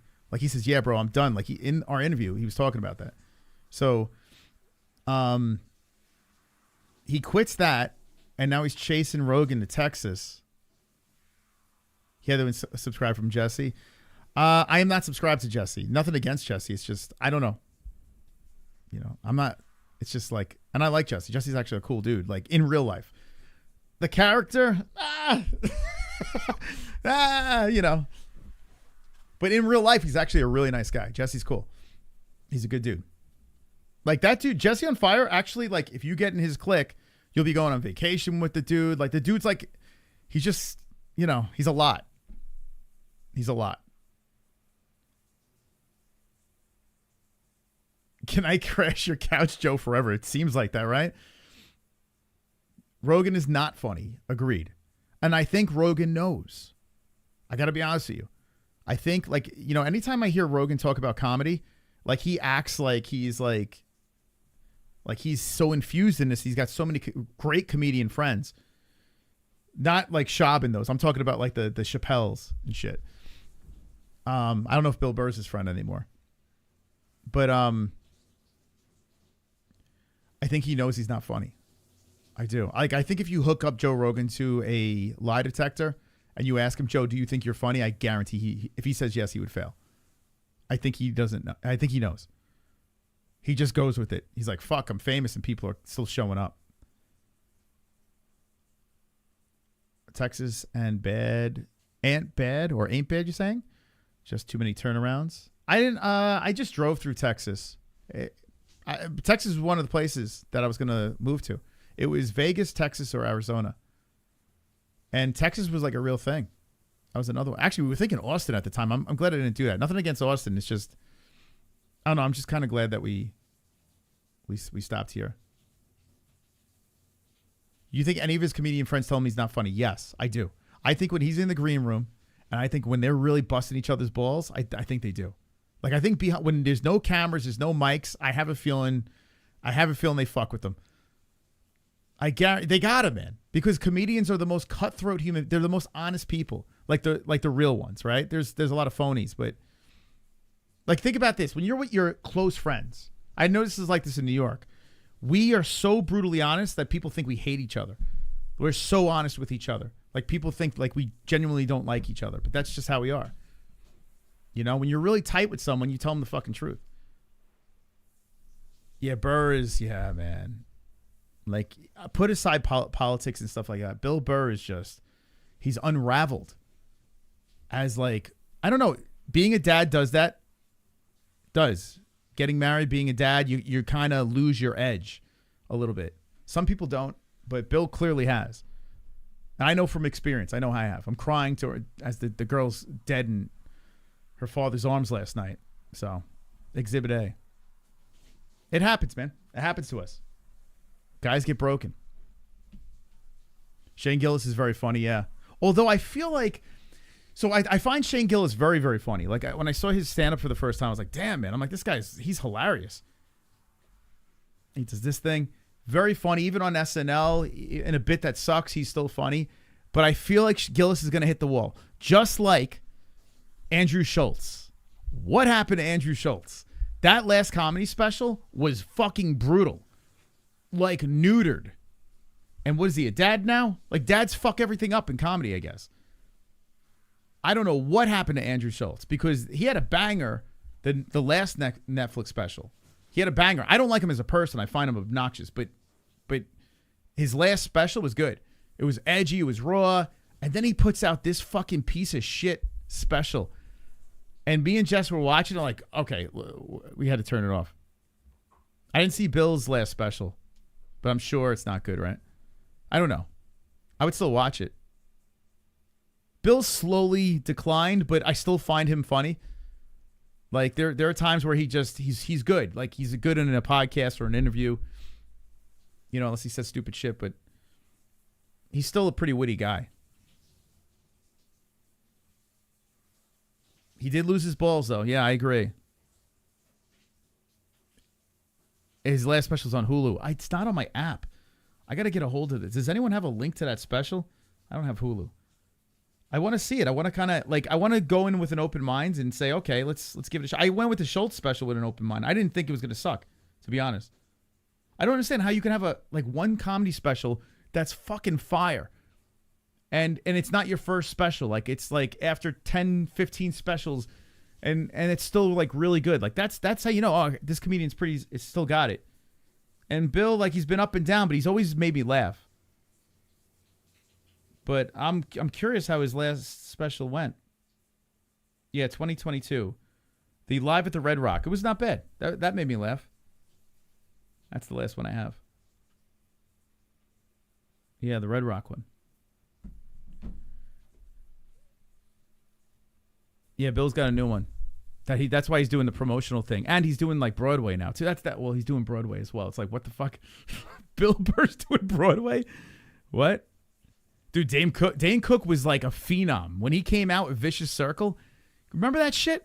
Dane Cook came out with Vicious Circle. The dude was like walking on water. And he actually had genuinely decent jokes at the time.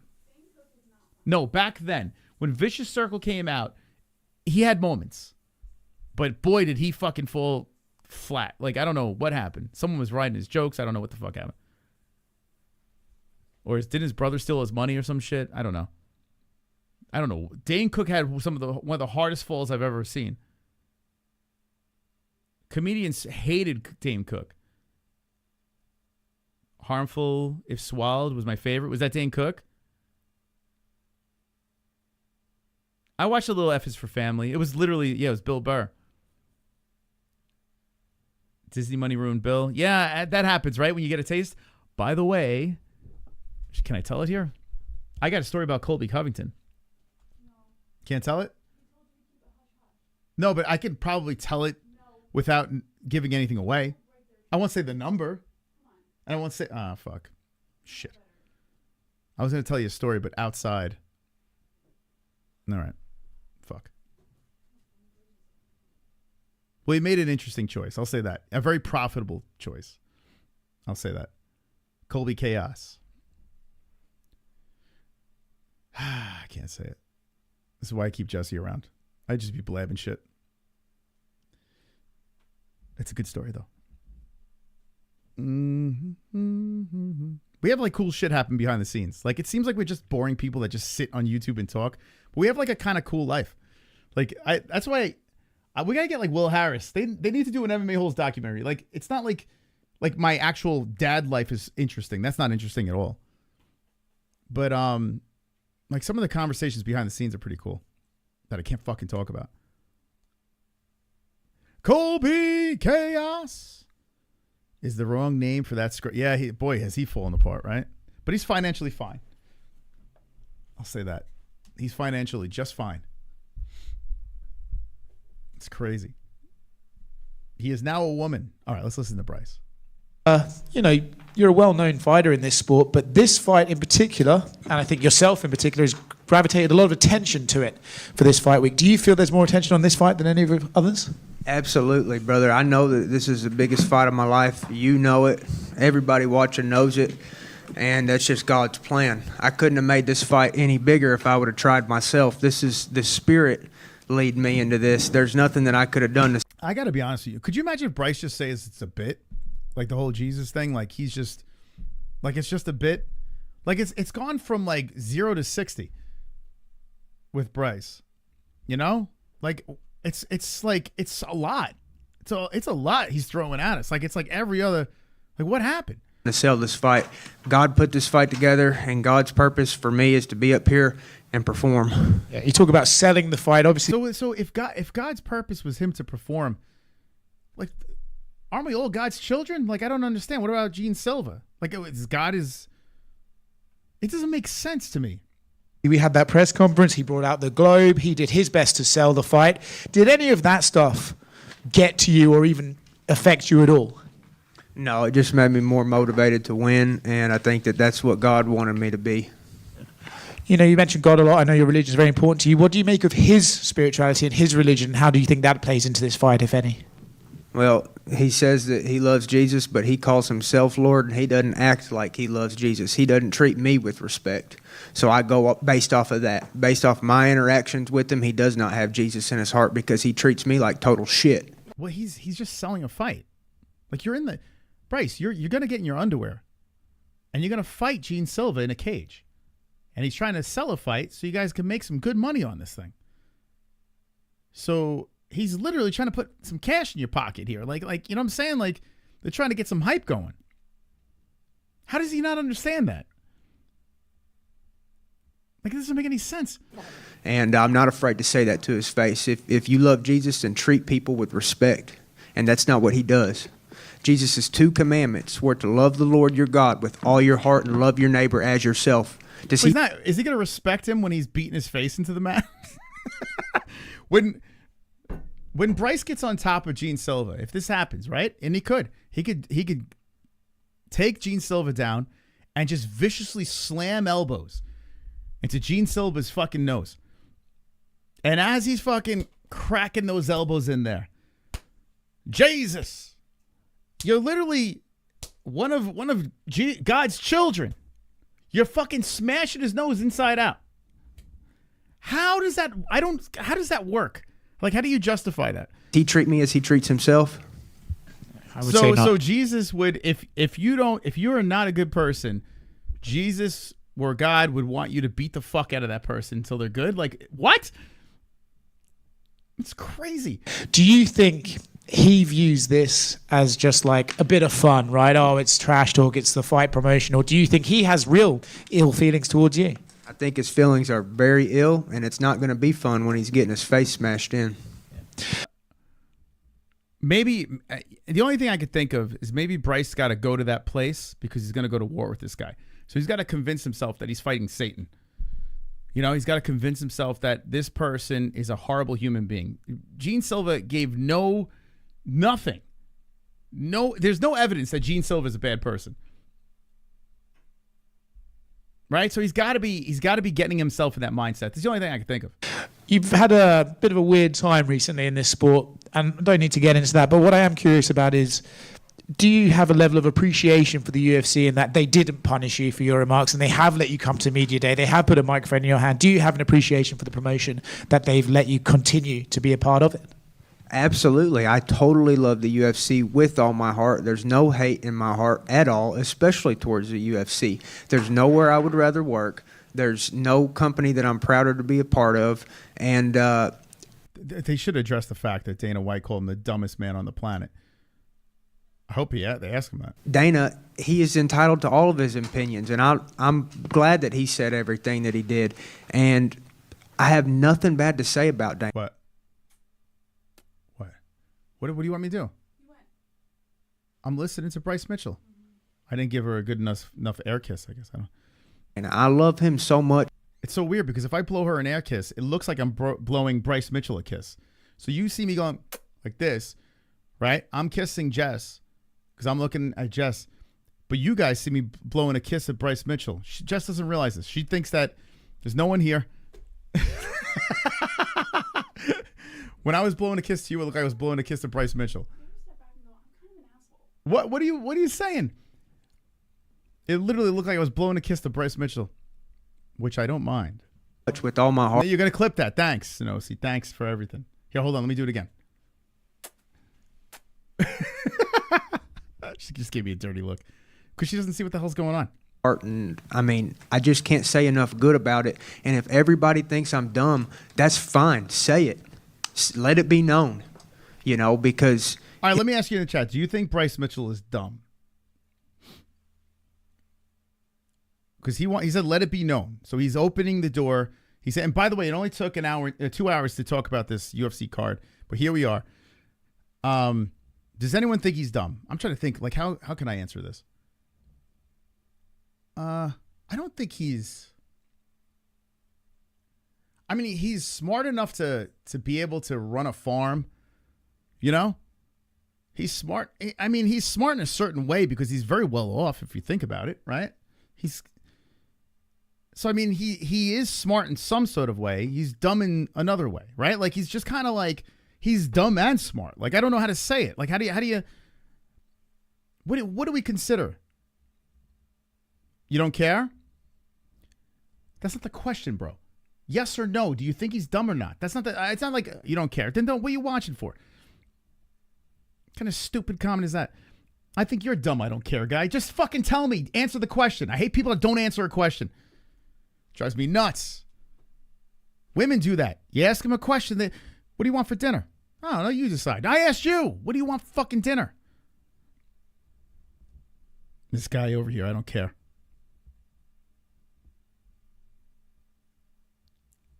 Anyway, I'm going to ask you the question one more time. Yes or no? All right, thank you, Omar. Omar says yes. Okay, fine. There's an answer. Yes, it's very simple. Amberly says no. It's like, what the fuck, guys? Let's pull it together.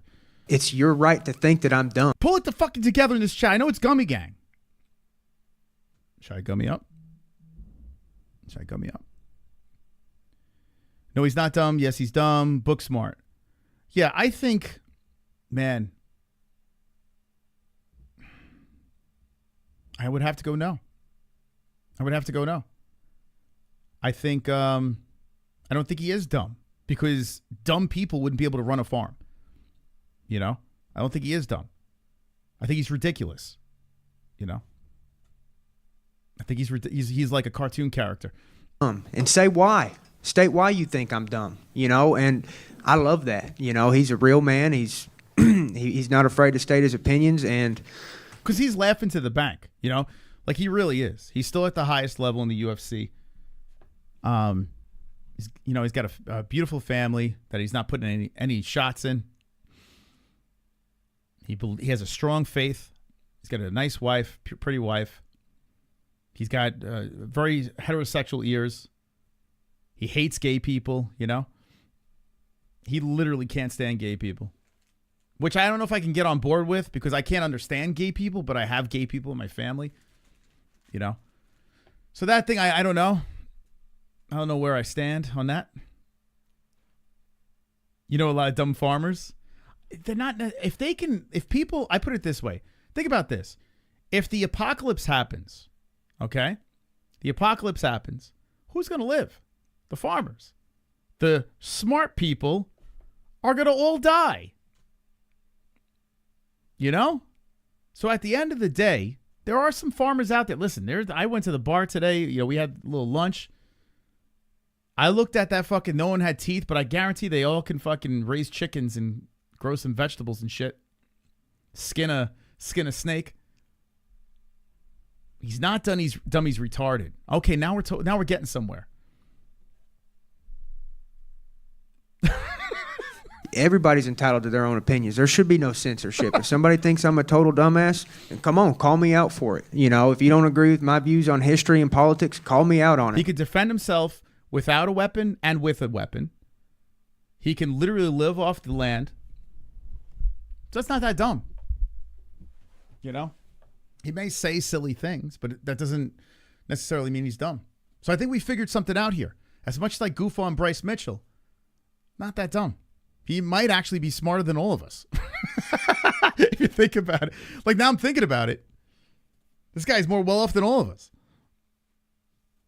Right? Shit, man. We might be the dumb ones here. I said he's not dumb. It's kind of crazy, though, right? To think that. He has an economics degree and a BJJ black belt. Also built his own house. Yeah, like the guy, he is smart in the ways where you need to be smart, right? To survive. So that's good. He's not afraid to die. The only thing he's afraid of is queers. Which I kind of get, like, you know. But don't censor me. Don't tell me, oh, you can't say this or that when I'm not. I'm kidding, by the way. If there are any gay people in the chat, I have no problems with gays. Just fun to tease. Producing speech that's violent, that's hateful. You know, I'm just simply talking about how I view history, and I know what I know, and I love the world. I've never told anybody that I hate it. When he fights with his wife, though, because he kind of has old-fashioned tendencies, do you think he, like, how does him and his wife's got to be super submissive, right? I would imagine. I'm the man of the house type thing. Like, so I would imagine that Bryce rules with an iron fist underneath his roof, right? And his wife probably just goes along for the ride. Because I can't see his wife being some, like, alpha chick. Like, he couldn't be married to Jesse. That wouldn't work at all. That would definitely not work. Yeah, Bryce is like, so, like, if you argue with him about things, he brings information to the table. Whether it's true or not, that's debatable. But he still brings stuff that you can actually go online and read, I guess. You know, he brings, you know, sorts of facts here and there. So he does research to back his arguments. But, you know, the whole flat earth thing, questionable. Dumb ain't the same as ignorant. It's true. I tell you what, I'd rather be street smart. I've said this all the time. I'd rather be street smart than book smart. I would take it any day, street smarts over book smarts. Any day. It's not even a question.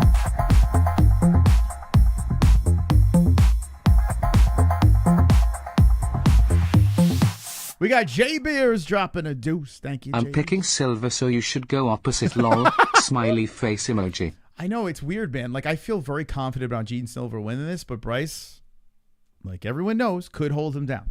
He could. And he could beat the shit out of him. And Bryce is a lot bigger, too. I think he's definitely taller. I think he's longer. But Gene is no dope. Like his fight IQ is pretty high. And Gene, here's what's scary about Gene Silva. Everything slows down with this guy. This dude, he's fighting like he's in a video game. You can tell, like, he's talking to his opponent, he's laughing, and then all of a sudden, a quick laugh turns into a vicious knockout. That's what Gene Silva is capable of. And that is terrifying. Gene has good grappling. Yeah, he's got jiu-jitsu. He's with the fighting nerds. You think they're not gonna be drilling sprawls and stopping takedowns and whatever? Gene's got the lower center of gravity too. Like, yeah, Bryce is the bigger man, but underhooking, spinning, fucking cracking him. Like, there's a reason why Gene's the favorite.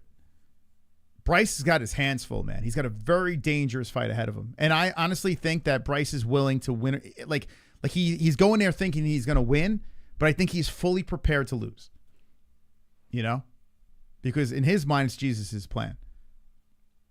But Gene Silva is a wrecking machine of a human being. Like, he's a very, very dangerous guy. Great fight. Great fight. I hope Bryce brings his A game. And either way, we're good. Like, if Bryce winning's better for us, especially a content creator, it's phenomenal. We need Bryce as a champion. Don't say the word drilling to Bryce. You're running up his trauma again with his ball sack incident. Yeah, I mean, he's done some crazy ass shit. He's done some crazy ass shit. How many people are picking Bryce? Let me see. By the way, guys, thank you for sticking around late to talk this shit, because I love yapping about. I really, truly do love yapping. Even though we had this whole 2-hour conversation about everything but the UFC, I promise you, I think about this shit more than anything. You know, there's my kids, and then there's UFC. It's fucking crazy.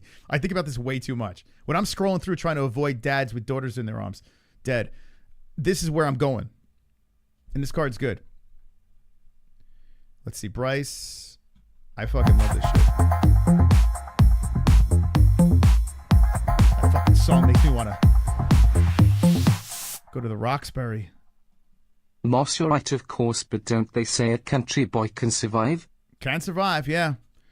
I mean, the way Emmett shinned him, though, you know, it's a weird, that's like a sight that I just can't get out of my head. I know he's bounced back. He gets hit, and somehow Gene Silva has that kiss of death in his hands. Thank you, Freeze, man. Thank you so much for bringing the dance party. Thank you, guys, for the donations. Appreciate it. Phenomenal donations tonight. You guys are phenomenal. I'm telling you, I love Gummy Gang, man. It's the greatest second channel in the world. I understand this is like MMA-Holes type deal, but I wanted to go loosey-goosey on this one. I wanted to go loosey-goosey. Why am I passing? All right, so main card. Wow, 76% Gene Silva on MMAHoles.tv and mostly knockout. Wow, that's crazy. Some people got Bryce by submission, a little decision, no knockout Mitchell. Look at that so far. Wowzers. Well, I tell you what, that line might keep moving if you like Bryce. I wouldn't touch it, though. That's not one I would touch, to be honest with you. I'm not saying he won't win, but that fight terrifies me. Stay away. Oh, spoiler. Spoiler alert. Why can't they wear a shirt, for fuck's sakes? Save it for fights. Stop making it gay, getting chicks moist. But what are you talking about there? Coaster from Vegas? Coaster from Vegas? Yeah, I'm going to take a look at the unders, too. Should I edible up? What do you guys think? I mean, I've been getting high a lot lately.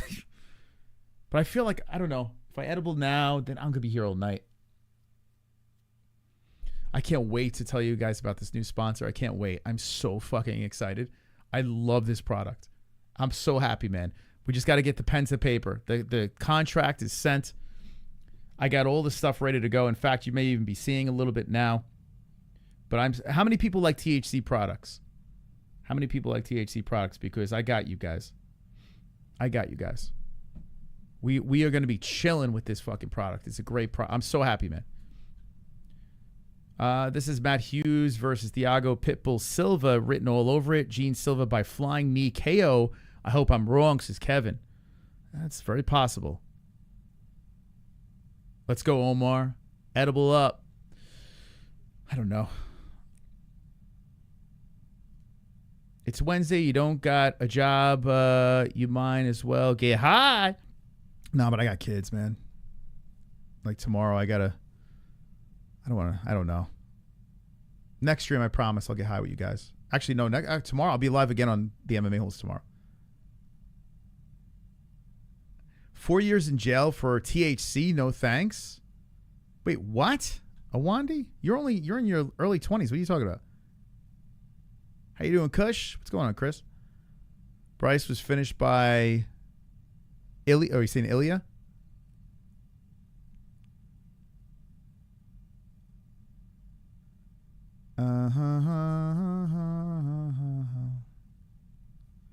No shit, Sherlock. They're banned here? Oh, THC. Where are you, Wandi, again? I forgot. Where's THC? Wow, fucking hell. Yeah, the sponsor is only going to work in the States, and it's like 48 states. That's what sucks, yeah. So my peeps outside the U.S., it's like, come on, man. With the yo, let me just say this. Enough's enough. If alcohol is legal, what are we doing? Regulate the THC. I mean, come on. Can I send you a can of St. Ides weed drink? That stuff is... Kainoto, I got something for you. When we land this sponsor, you and your girl are going to love this. I'm telling you, you're going to love this product. They got gummies, they got mints, and they got drinks. And the drinks is what a friend brought it over here. We had it, and I was like, this is great, you know?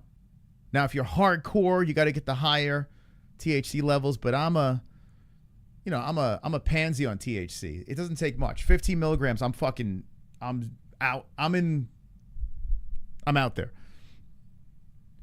But anyway, I'll talk about more when it's official. Hated them because that's against Jesus. That's against what I believe. You quit kratom? Why'd you quit kratom? Dude, I'm happy you did, man.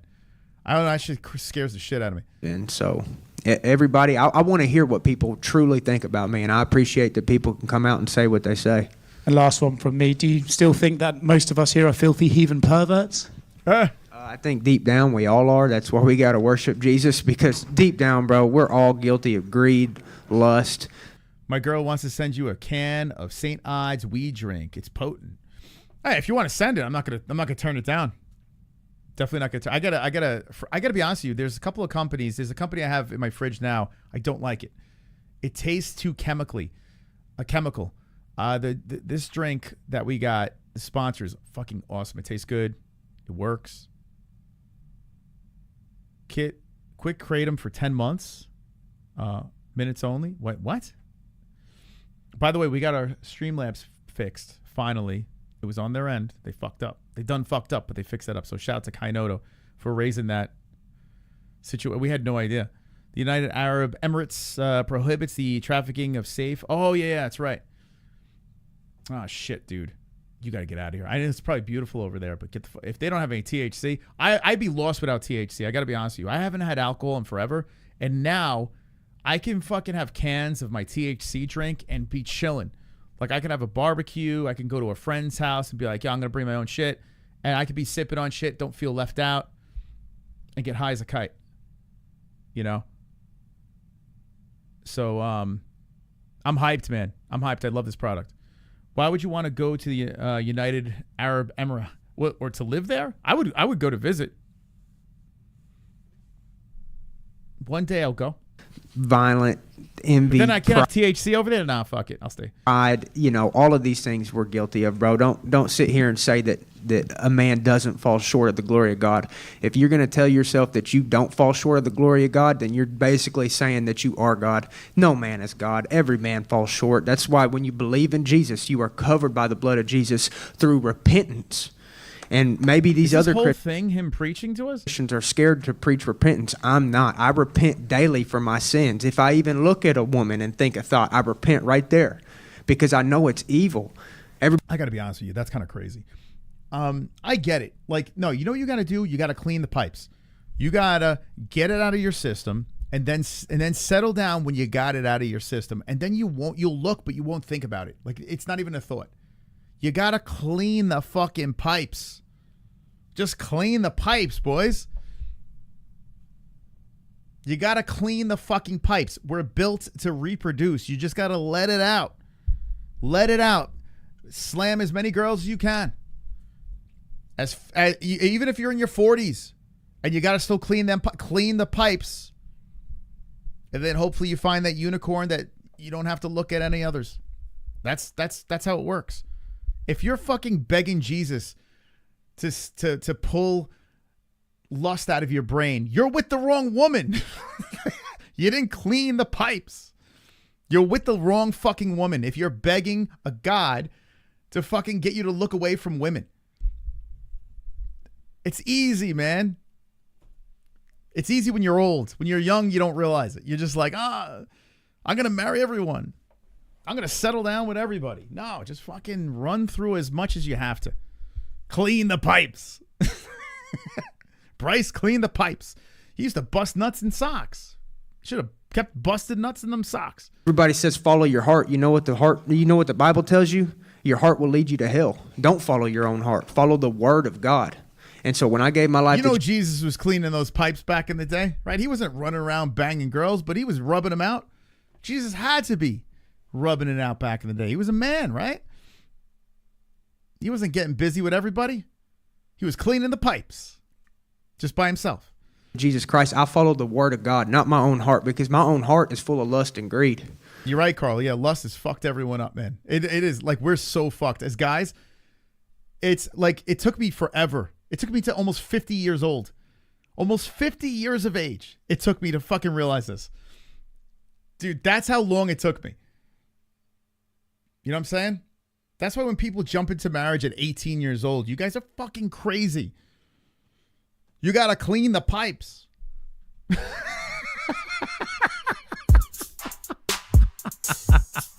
Wonderful, wonderful. Oh, God. Who needs weed, right? I only repent when my girl catches me looking at another woman, but then I repent later in private over acting like I repented when my girl caught me checking out another girl and I said I repented. Did it work? Let me know. By the way, I'm just fucking around. Whatever works for anybody. I'm sort of fucking around. Those guys are crazy. Yeah, for some of us, it's not Thank you, Kainoto. See, Kainoto got it figured out. Let's deep go. down, so I get it. Bryce. So you said that John Silva, you know, he's made his opinions on you very clear and you felt like he doesn't like you. But he did an interview last week and his exact words were, because I guess fans are messaging him that like they want him to beat you up and to keep like just putting on damage. And he says, this is the exact quote. He goes, I understand everyone for the shit he said, but I don't have that hate. I don't have that in my heart. If he doesn't continue, I don't continue hitting people when they don't want to fight anymore. Right now, Bryce is like, bro, you're ruining my vibe here. I need to hate this guy. I won't continue hitting him because I don't have that hate. I need to hate this guy because I'm going to fight him. I'm convinced. Heart. So apparently he doesn't hate you. I think he's just trying to sell the fight. So does that bother you at all even more that maybe the stuff he's saying is just to build a fight and maybe he doesn't believe what he's saying? Like I said, you can say one thing and then act another way. How did he act? A man will be revealed by his fruits. How did he act towards me? He's just trying to convince himself. Like, come on, man. Did he act like he loved me? Yeah. Yeah, he's just trying to get himself in that zone. That's what I think. Let me know in the chat. Like, I think he's just like, I got to fight this motherfucker. So there's no way you're going to convince me that this is a good human being. So I kind of get what Bryce is doing. If I'm going to get in a cage with someone and try to rip their head off, and it means a lot, like there's a lot on the line, I need to get myself in that zone where I literally can't stand that human being. And that's where Bryce is right now. Because what's going to happen after this fight? You think Bryce is going to still hold the grudge? I don't think he will. Bryce right here. You know, in all this talk, I think the actual fight itself getting lost a little bit. You're a pretty big underdog here, and I think I see some people being like, that's crazy. He's the underdog bet of the year. Do you feel like you're being discounted in this fight to an unfair degree? I believe so, but I think this is a great time for all my friends to bet and make a tremendous amount of money off of me. So go ahead, bet the farm. This is the best odds that I've had in a long time. So if you're a betting man, cast your bet. Yeah, and obviously a huge night for the featherweight division, right? And then on top of that, just got announced yesterday that the UFC signed Aaron Pico. I'm not sure how aware you are. That's awesome. Aaron Pico's phenomenal, man, to bring to the UFC. Even though he's got his flaws, he's so much fun to watch fight. With him, but what kind of addition do you think he is to this growing featherweight division? Dude, I've known Aaron Pico for like a decade, dude. He's a total badass. And I really did think that it was a matter of time before you get people like him and Lucas Brennan and all these Bellator fighters over here. And, yeah, so now it's starting to happen, and these guys are going to be some serious problems for the division. Yeah, there's nobody that can just go. Pico's like probably one of the best additions to the roster. In there and act like Aaron Pico is not a threat. I mean, have you seen the dude fight? Yeah, he's very good. As far as the main event, who do you think wins the vacant featherweight championship between Volk and Lopez? I've got Volk just leaning towards the experience, you know, and Diego has a lot of first-round knockouts, and Volk has a lot of 5-round fights, and so that disparity of actual ring time is what I'm basing my guess off of, but keyword guess, okay? I'm not that's what it is. I have no clue what's going to happen, but I'm... Yeah, Pico was Bellator. I think he had one in PFL as well, but he was Bellator. And he was like this hype train, but he got derailed. He did get derailed, but he's got good grappling, and he's got bombs in his hands, man. The dude's fun. He's never boring. I'm guessing that Volk is going to win based off of his experience. Bryce, you got to take a picture with the two other Twister Kings, Damone Blackshear and the Korean Zombie. What was that moment like, and what did you three talk about? We didn't talk much. Korean. He speaks Korean, so we didn't talk much. And that's actually pretty funny. The other gentleman, he was fighting that day. He was totally focused on his fight. Like that was I just learned Korean for that conversation. You stupid fuck. Like what? An hour before his fight. So I just think that was God putting us all there in the same room. And imagine he hits a twister on Silva. That'd be crazy. That was a pretty rare event that we're all in the same room. So I thought it was really cool that the UFC recognized us and got us together for that picture. And the Korean Zombie, what little he did say. Later coaster, later man. I saw Freeze was on his way out. Later Freeze as well. He was supporting me. He knew a couple words in English, and I could tell he really likes me, and I really like him as well. That's awesome. And another thing that's special, Easter is around the corner, and I know how happy you were when your son was born on Good Friday last year. How excited are you to fight and then go fully? Good Friday? That was when Sausage died, right? So that was his son was born when Sausage died. Do you think that his son is the reincarnation of Sausage? What do you think? Like he died and then his son, I always think about that. Like when someone dies and then someone's born, like what was the time? Well, imagine Sausage is reincarnated as Bryce Mitchell's son. Anyone got a picture? No. We celebrate Easter. I'm very happy. Imagine he looks just like Sausage. Like it's just like a reincarnation. Brother, and the king has risen. Bryce, down here to your right. In the press conference last month, you got quite the negative reaction from the crowd. Are you a little more prepared now if you get that same reaction? Does anyone believe that in the chat? Like when someone dies, like, yeah, Kevin says one door closes, the another opens. Does anyone believe that? Like when someone dies, like I know it goes against a lot of, traditional religion or whatever. But does anyone believe that like when you die and a baby's born, like that's like I don't know, I guess a reincarnation type deal. Bryce Sausage. Bryce Sausage. Oh, God. Sausage Mitchell. Yes, Sausage. Drunk Mitchell. Does anyone believe that shit? Oh, you think that's purgatory? That could be, right? Maybe when you die to wake up as an animal, and that's why they can't talk to us. Yeah, that's crazy. You're like trapped in an animal's body, but you like remember everything. Imagine, like you're a fucking owl, and you remember everything. That'd be crazy. All right, I'm not even high. I don't know. I feel like I'm high. Tomorrow, and are you kind of embracing that role at all? Absolutely, brother. These people are coming out. They're making noise, and regardless if they love me or hate me, they're in the seats watching, so I appreciate that. All the fans know. Okay, so we're going to get a lot of the same shit here. Let's move on to someone else. Let's see, there's Bryce Mitchell. I want to hear a little Paddy.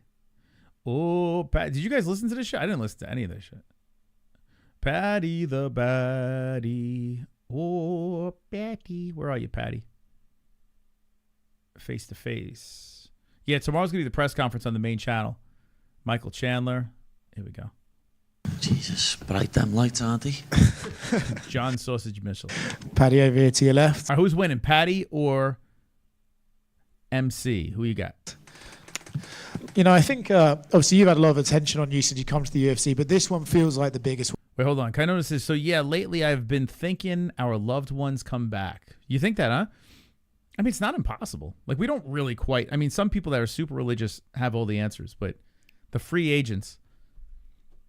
We start thinking all this crazy shit, and we're like, oh, maybe, like, it's not impossible. Paddy all the way. Paddy, sadly. Wow. MC says Awandi, Bryce Mitchell, the man of steel. This one, right? So far in your career, do you feel like this is the biggest fight you've had to take a part of? Yeah, definitely. Every fight that I have now is going to be the biggest fight in my career. Imagine, like, your dog. Like, you get a dog, and it's like your grandfather. That'd be crazy.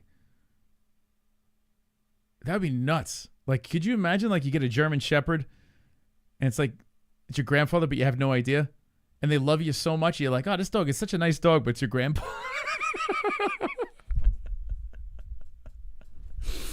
It's Grandpa. You have no idea. And it's like, God, his fucking dog farted again. It's Grandpa. Dude, that's nuts. That should be a movie. Could you imagine what kind of crazy movie that would be? Like, why didn't people make that movie? And your fucking grandfather's trying to talk to you, but it's just barking. Like, he's like, what are you barking at? Your grandmother's in trouble. Like, you have no idea. Tell your grandmother I love her. Oh, shut up and eat your fucking biscuit. That'd be a great movie. Obviously. What do you want to call that movie? The dog grandfather, the grandpuppy. Did you see that movie, Grandpuppy? Do you make it like a really sad movie? Grandpa Bill died. Grandpa? That would be perfect. I like Grandpa. That's a good one. You're at the shelter. Oh, that's a nice dog over there. It's like begging you to adopt it. Meanwhile, it's Grandpa. That'd be crazy. That he dies again. Like he lives a whole life. The kids grow up. Grandpa dies again. Then he gets reincarnated. Like the end of the movie. I don't want to spoil the ending, but he gets reincarnated as the next pet. And it's Grandpa. All right, stop. Everything's a must win. And co-main event slot on the best pay-per-view of the year. Best fight card. It's a sequel. It goes into the sequel, Grandpa. Of the year. It's where they need to shine. Every fighter in their career has that one fight that sort of, in the eyes of the audience, proves them to be like a legit fighter, right? I think back to when Conor first fought Dustin as he was coming through the ranks. Suddenly everyone realized, like, oh, this guy's really good. This could be the dumbest fucking channel ever. Like, this is the stupidest. It's the dumbest shit ever. Like, this is not even fucking. This is not normal. Like, sometimes. All right, forget it. All right. You see this fight with Chandler as the one that, for you, shows the world, like, I'm not just a fun fighter, I'm a legit elite fighter. I hope so. But the goalposts always get moved with me, lad. Like, everyone's saying now before the fight, oh, Chandler's going to knock him out. Paddy's. Talking about goalposts. That's in American football. Right? In the UK, they don't have that shit, do they? Do they have goalposts? Not good. And then once I beat him, it'll be, oh, he's 2-4 in the UFC, he's 38, he's washed. You know what I mean? That's just, I'm used to it. I get on with it now. I just go out there and prove how good I am by winning. I saw on your YouTube channel, which is a great channel, people should check it out, that you've started really like dialing in and taking your career seriously. I didn't even know you had a YouTube channel. More than you ever have before. Do you feel the effects of that in the gym and when you train? Yeah, feel it when I spar, feel it when I train. Even like doing me fight run-throughs the last couple of days when we've been training. I've never had this much energy fight week. I've never been able to smash pads for rounds and rounds and then do a fight sim after it. And everything's just coming together. You know, everyone always says it's very cliche, but I am in the shape of my life. I've never felt this good, and it'll show on the weekend. Did we establish who has the bigger, most messed up hand, you or Michael? Yeah, everyone started saying I've got a moose knuckle, which was quite funny. But yeah, I think I've got bigger hands than him, lad. He's only little, isn't he? Paddy, right. You've used that phrase, you know, people are always moving the goalposts for you. And I remember you were saying... a phrase, but I don't think they have goalposts. Something similar when you fought Tony and something similar when you fought Bobby Green or King Green. And then you said you kind of get on with it now. Did that ever bother you at all? And was there a moment when you were just like, all right, no, I got to move on from this? Nah, it's been happening since I was an amateur, since I was 16. I still miss Conor. I miss it. I don't care what anyone says. I miss it. I miss fucking unhinged UFC fight weeks with Conor. I fucking miss it. I'm going to say it. Like, this is so boring. You know, people saying, oh, he'd beat you, and then when I beat them, it's like, oh, he's not even that good. Like, I'm used to... It's put you to sleep, and I like Paddy. Like, I mean, I used to root against Paddy a lot, but Paddy winning is good. It's just, I don't know. It's so boring. So it's been happening for years and years. It's something that's what's not new to me. We've heard your name even when you were, you know, in the Cage Warriors days. We had been hearing of Paddy, and then obviously famously you decided not to sign that first UFC contract to bet on yourself. But since around even before then, it's felt like you. I miss post-fight press conferences where all the fighters were on the stage, Dana in the middle. Why get rid of that? Remember those days? Those are the good old days. where Michael Bisping would knock out Luke Rockhold and then get to fucking shit on him after the fight at the post-fight press conference, and they were all on the same stage. Like, you just knock someone out. You could either be, like, humble or you could be a complete shithead even after the fight. It was so much better. So much better than having one fighter at a time. You know? But it's like, why? Why take that from us? That was great. You've been this quote-unquote kind of superstar in the rise. Why did they take that from us? I guess it's like obligations after the fight, you know, where people are talking to media, and there's got to be a money thing connected to it. It always comes down to fucking money. Like, they're probably monetizing something outside of it with the fighters, making them sign shit or something like that. Because there's got to be a reason. It was such a good time to be a UFC fan. That we're going to have these big media days with. Can you remember a time that you felt like that? Like, maybe you don't feel like a superstar, but people around you started to really, really recognize you, like, around the world? No, yeah, when I was fighting on Cage Warriors, and I won the belt there, and that blew up a bit. And even when I'd go on holidays and I'd go to Thailand and Spain. All right, I'm bored out of my mind. They're all hungry. They're all cutting weight. God, I'm so bored. Someone's got to be interesting. Hopefully the press conference. Wonderful. Hopefully the press conference not too lame tomorrow. Is it me, or does Paddy look like someone took He-Man and Margaret Thatcher and slammed them together? Maybe sprinkled some Partridge Family in there too? Yeah, I don't know. He's looking like he just came out of that 70s show. All right, let's cringe to Michael. Thank you, Kainoto. Look at Kainoto. He's got a flying right. No more kratom. Holy shit. Yeah, he's got that what's that girl, the old woman that bakes and likes Snoop Dogg? What's her name? Like, she like makes shit. And she's like fucking Snoop Dogg. What's that? And go. All right, Mike. Mike over He looks like her. Obviously, you know, What's her name? She got arrested. Martha Stewart, yeah. That's what Paddy reminds me of, Martha Stewart. Like a young Martha Stewart. Last several years, we've been building up that one fight that you didn't get with Conor, and then the Charles fight was the rematch. So it's been a while since we've talked to you before you've been ready to face a new guy on. I tell you, this cauliflower ear looks like the fat of a steak. You know, like I don't like looking at it. Like, I guess it's a badge of honor and everything like that, but that sucks. To the rest of your life have that on your head. Like, look at this shit. Like, it looks like a really old dog toy that you got to throw away. Like, what is that? Look at this. You know, it's unnecessary. It's unnecessary. Fight week. So I guess when they came to you with Paddy said he knew this fight was happening. Do I think chicks dig the cauliflower? Could you imagine, like, you're a girl and you're trying to get intimate with your man, and like she's kissing your neck, and she's like creeping up your neck, and then there's that fucking chewed up dog toy just hanging off the side of your husband's head? Like, I don't see how they would get into that. And what if they try to bite the ear and then it just like explodes with blood? Like, you're having some rough sex or some shit like that. Girl takes a little gnaw at the ear, and then it just bursts, like pus and blood just come out of it. Oh, Jesus. Here comes the hearse. Here comes the hearse. Here comes the hearse. Here comes the hearse.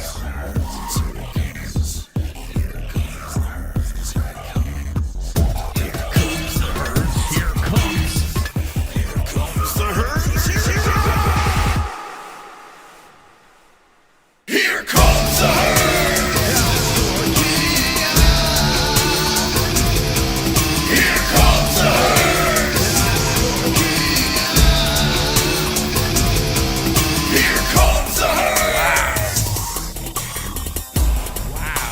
Kainoto.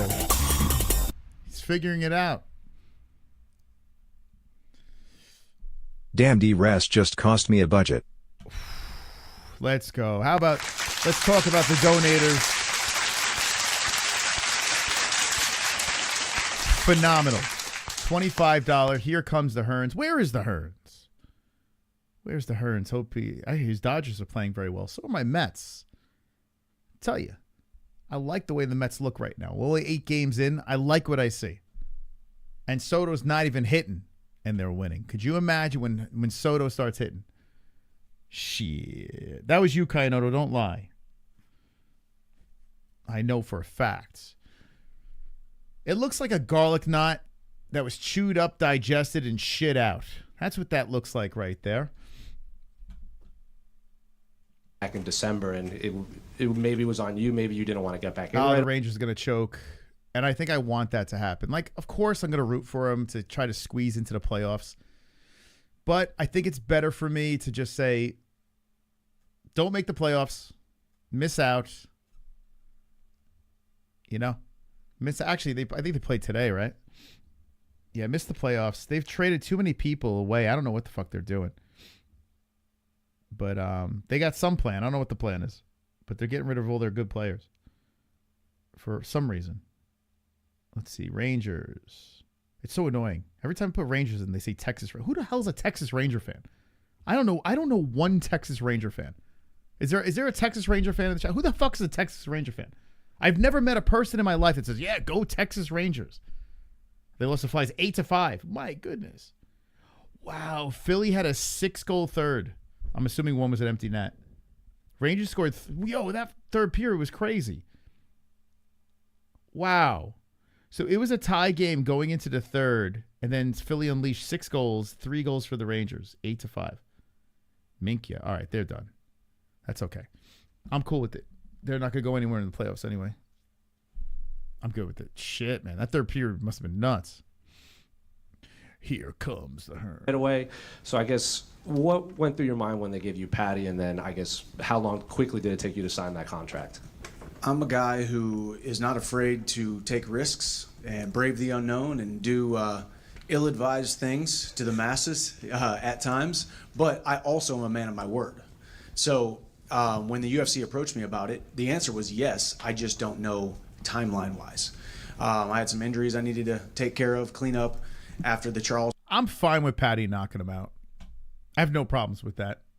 Anyone rooting for Chandler? Like, I'm fine with Paddy just flatlining him in the first. I'm cool with that. Fight. That was a tough battle for a couple months, but I wanted to make sure that I was going to be able to make the timeline for the UFC. You know, we talked about June, we talked about April, and then ultimately, you know, it came down to, hey, I'm ready to just jump back in there. I'm healthy. I'm ready. And I have a bad taste in my mouth from that last fight with Charles. I felt like I was about to have the best performance of my life, and you know, had a little thing happen to me inside the octagon, which changed the entire thing. So now we're back, we're ready. We've had a phenomenal training camp, and it was ready to roll. And I'm glad I made that decision. I just had a daughter born a couple days ago, so I got some extra motivation. Got to go out there, get my. So the daughter that was born, we were showing it before. Was he? Is that actually his kid, or did he adopt another kid? Does anyone know? I saw the other kid. So Chandler's got 3 kids now, right? Wonderful, wonderful. Sober Carl on a Wednesday night. Thanks, Woof Waff. Wow. Now Sober Carl's getting in the mix? This is crazy. You guys are just too nice, man. Too nice, guys. My hand raised. Remember that Streamlabs link. Pin in the live chat. Thank you. Finish Paddy Pimblett in spectacular fashion and go home and be the dad to 3 children. So first daughter. First daughter, man. First daughter. Dad. Little Drew. Little Drew. D-R-U. 3 letters, 1 syllable, just like Happen Ace. I guess that's what the Chandlers do. So I'm excited. Imagine you dating a girl and dad's Michael Chandler. Like, that's weird, right? You're dating Michael Chandler's daughter, and he's like giving you speeches and shit. Like you ask for, you want to marry his daughter, and you got to go to Michael Chandler and ask for permission, and he just gives you a stupid ass speech. You know, if you're going to take my daughter's hand, you better respect her with all your might. You better love her and cherish her. You better treat her like I treat my wife. And if you ever hurt her, remember this. She has 2 black brothers.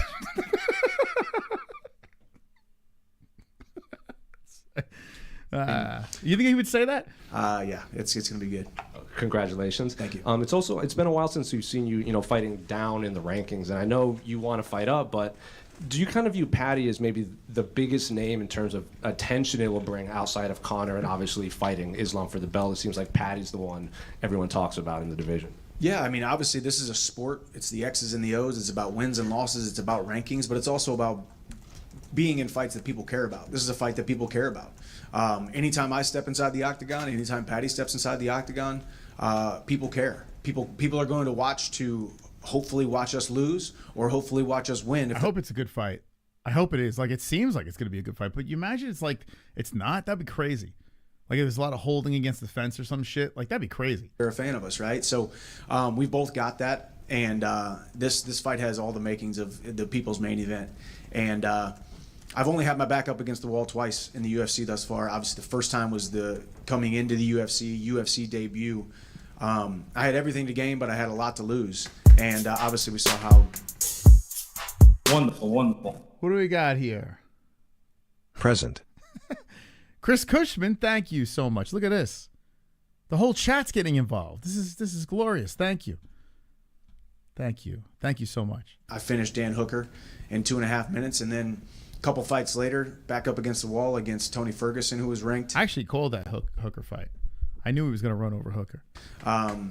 Number 7 or number 8, and I was number 5, and it was a kind of a risky situation. And we all saw the KO of the year, Sports Center #1, top 10. So I thrive in these moments, and I believe Saturday night will be very similar to the last 2.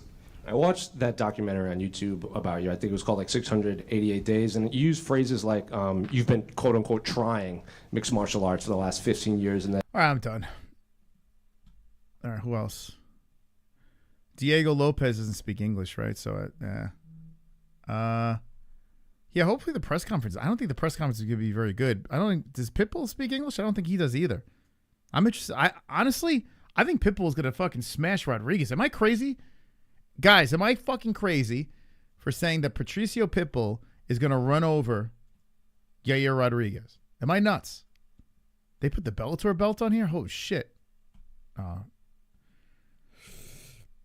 5'11", 5'5", like crazy height difference. The reach, 71 inches to 65.5. Pitbull is 37 years of age. I don't know. I just feel like Pitbull's going to win. Am I nuts? Am I losing my mind? I got to see the face-off. Maybe the face-off will tell me something different.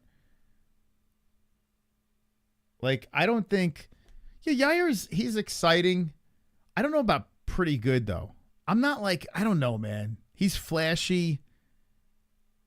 You know what I'm saying? Like, he just loses the big fights, and there's times where he just looks like he's there to get beat up. And then sometimes he has, like, highlight reel knockouts. Yair's a bizarre situation. He was in the UFC, then he got kicked out. Remember the UFC kicked him out? Like, yeah, get out of here. He's supposed to be this big hype train from Mexico. And then they brought him back in, and he's had flashy moments. And didn't he knock out this Korean Zombie with that spinning? Was the elbow up the middle? What was that? He was getting his ass beat in that fight. Like, let's look at his resume. Refresh my memory. It's just like it's so up and down with him, and I feel Pitbull has been waiting his whole fucking career to get into the UFC. He can't afford to lose this fight. So he lost to Yair to Brian Ortega, got knocked out by Volk, so he got finished in his last 2. Then he got a finish win on Emmett, which is pretty good. I mean, it's not like Josh Emmett's an easy guy to finish. Knocked out Ortega, but that was like a weird situation, right? Lost to Holloway, got beat up by Max. Defeated Jeremy Stevens, who's like a wild card. Then that no contest before. Oh, that was that sketch shit, I remember. Beat the Korean Zombie, but he was losing. He was getting his ass whooped in that fight, and then clipped him in the 5th. The Frankie Edgar thing shocked the hell out of me. That shocked the fucking hell out of me. That was pretty impressive. He knocked out BJ Penn, but that was BJ Penn way past his prime. Wonderful. There's nothing that really stands out, to be honest. Here. Thank you, Jeff. Wow, Jeffrey James is getting involved as well. Wow. I think this might be the first time where the entire chat says, here, have a little something. Thank you so much, Jeffrey James. Wow. This is nuts. So the thing that does stand out is Josh Emmett. That was in 2023, the submission. And that was the submission that happened with Mike Goldberg was in our building. Mike Goldberg was in the studio in the Dragon's Lair, and he said, submits Josh Emmett. And I said, he dropped the triangle. They dropped the triangle. And then Mike Goldberg goes, that's the beauty of mixed martial arts. That was actually that. Wow. That's weird. That was when Mike Goldberg. That's in our intro. Brian Ortega, Josh Emmett versus Yair Rodriguez. Yair Rodriguez. We actually have Mike Goldberg doing that call on the MMA-Holes. That's actually kind of cool. And that was Yair's last win. February 11, 2023. In fact. Wonderful, wonderful. Hey, Yoda Twink. Wow, Yoda Twink too? They all started with me. Wow, even Yoda Twink. Come on, guys.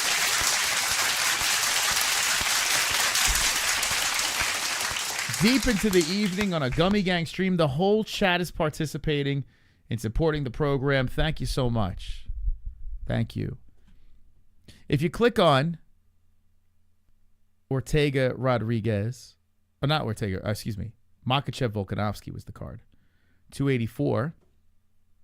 You click on that. Check this out. This is a little treat for you guys. Although we got to add more fights. We actually have the archive of the MMA-Holes, right? So if you click on it, wait a second here.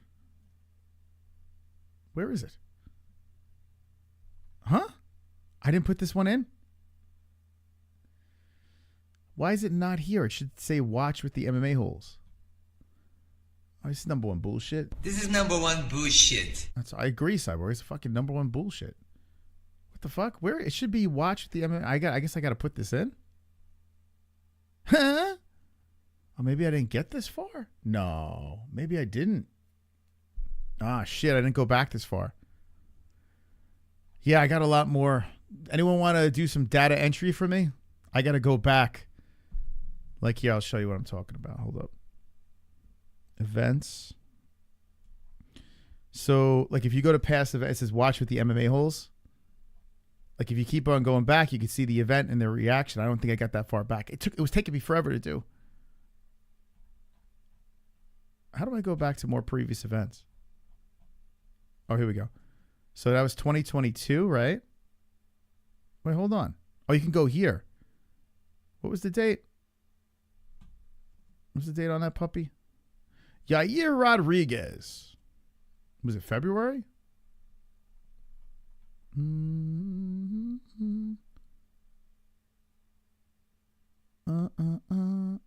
What was it? When was it?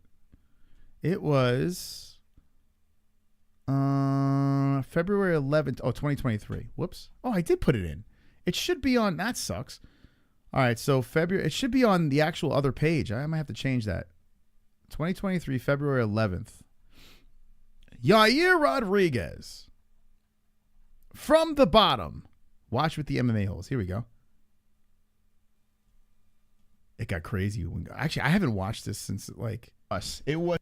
I haven't. This was so crazy. Way professional. Again, Shaynis is trying. Let's go. Wonderful, wonderful. Let's go, baby. Thank you for the likes. We did it. We made history tonight. We have 800 in the box. The next goal is 1,500 likes. We can hit that, no problem. Thank you guys for being so wonderful, wonderful friends. Let's go, baby. MMA-Holes live. Sheath for women is Sheath. How you doing, JG? How's it going? Arms.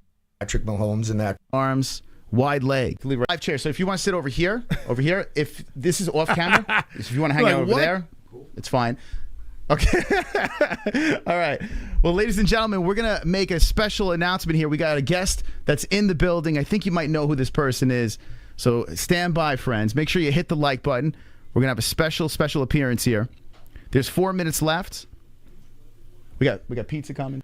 Whatever happened to Sheath? Every time, I was talking about this with Jesse. Sheath is the sponsor of the UFC now. Every time we get a sponsor and they're not with us anymore, it's like we're the stepping stone to the big dance. We've seen this with so many sponsors that we had in the past. They sponsor us and then boom. The sponsor that we're going to be showing you guys, they sponsor Jackie Martling's comedy YouTube channel as well, which I didn't even know Jackie Martling, formerly from the Howard Stern Show, had a YouTube channel or a sponsor. But Sheath is on the canvas for the UFC. And whatever. We got it loaded up. Camera.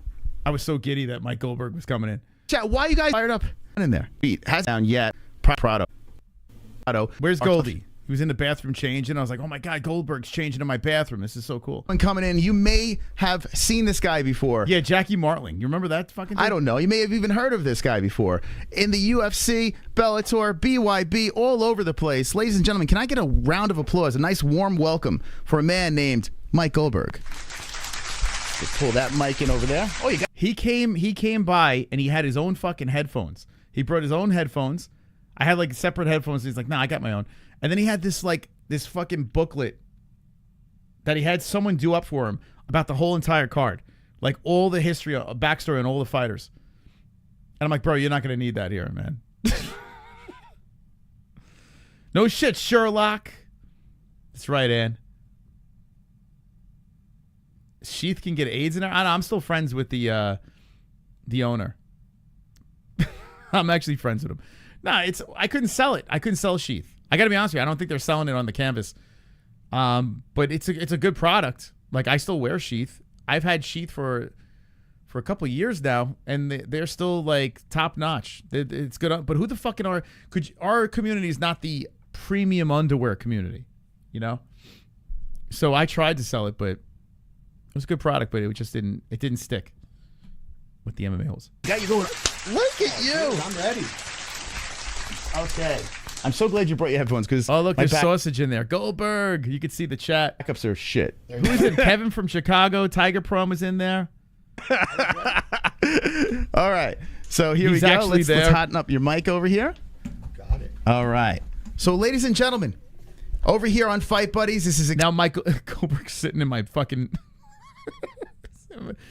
I'm not gonna say he's in the Dragon's Lair. Exciting! I'm very excited to have the man, the legend over here, Mike Goldberg. Mike, how's it going? Everything is good, bud. Everything is good. This is a great setup you have.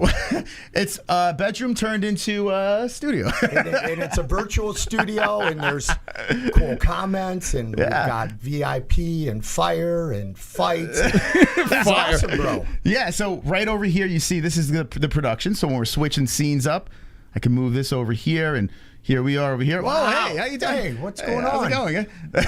That's beautiful. You know, we scroll over here. We got another scene in here, and then we roll it right into this. We call this the Dragon's Lair, where they could see the live stats. You know, we got the fights going. I love it. Yeah, thank you. You got it figured out, bud. He had his wife, his Brazilian wife, off to the side. She popped in a couple of times. So this is. Why did he leave the UFC? Oh boy. New ownership, new sponsors, new everything. They kicked him. They literally just kicked him to the curb. It was crazy, man. He literally helped build the UFC. Some of the biggest highlights were narrated by Mike Goldberg and Joe Rogan. And poof, they just kicked him to the curb. This is pretty cool. And then he wound up on the MMA-Holes. But Goldie's he's doing really well now. Like he's got a beautiful house, beautiful wife, nice car.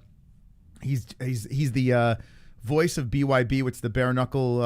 It's like there's BKFC and then the next level is BYB with Dada 5000, and BYB's got him traveling over to the UK and doing all this crazy shit. So he's still very active on commentary, and then GFL. If they ever get off the ground, he's going to be the voice of GFL. But yeah, the UFC did him dirty. How he's not in the Hall of Fame is nuts. It's nuts, man. Well, we have a lot of people out there that have been doing fight reactions. They didn't give him a goodbye. Vince. They didn't give him a fucking farewell. They did him so dirty, and Rogan never had him on his fucking podcast. Like just. He's got to be a dirtbag or something like this. Like what? And trying to copy and mimic a lot of the things that we've been doing, but no one has yet had a Mike Goldberg on a fight reaction stream. We've never seen that before. Yeah, so this is my first one. This is my maiden voyage. So we're popping your Fight Buddies cherry. Oh, yes, you are. Yes, you are. I've never called a fight before. It's crazy. So it started off great, and then all of a sudden, like, Goldberg didn't realize what we did, right? Like, we provided the commentary for the degenerates that can't fucking buy fights, right? That's our job. Our job is to provide the commentary. And Goldie didn't really understand. We explained it, but I guess we didn't explain it well enough. So he would start telling stories while the fights were going on, and that's when the chat started turning on him. And Goldie really didn't know much of what was going on because he couldn't really see the chat. His eyes weren't great. But he rewatched it, and then he texted me, and he's like, fucking hell, I was getting...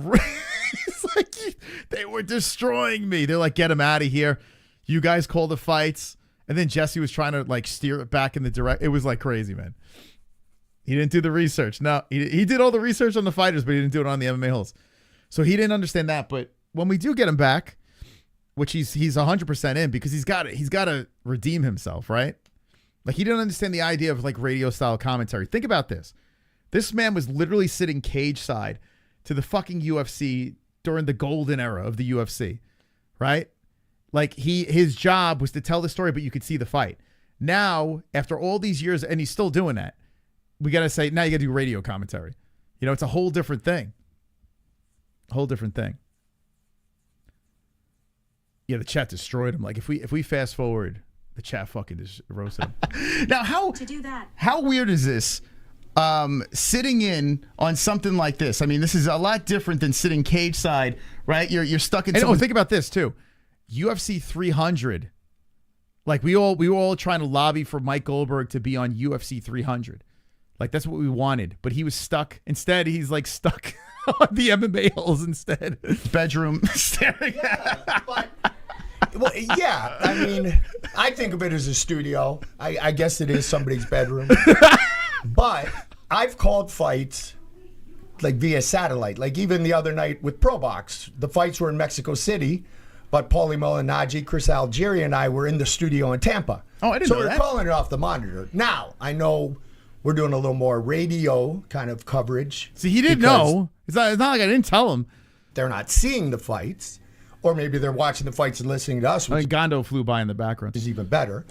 But I have called him off a monitor before, but not in this situation, and not with you, brother. Not with you. I tell you what, when and big shout out to Big Mo, the announcer. He's the one that set this up. He's like, bro, you guys are neighbors.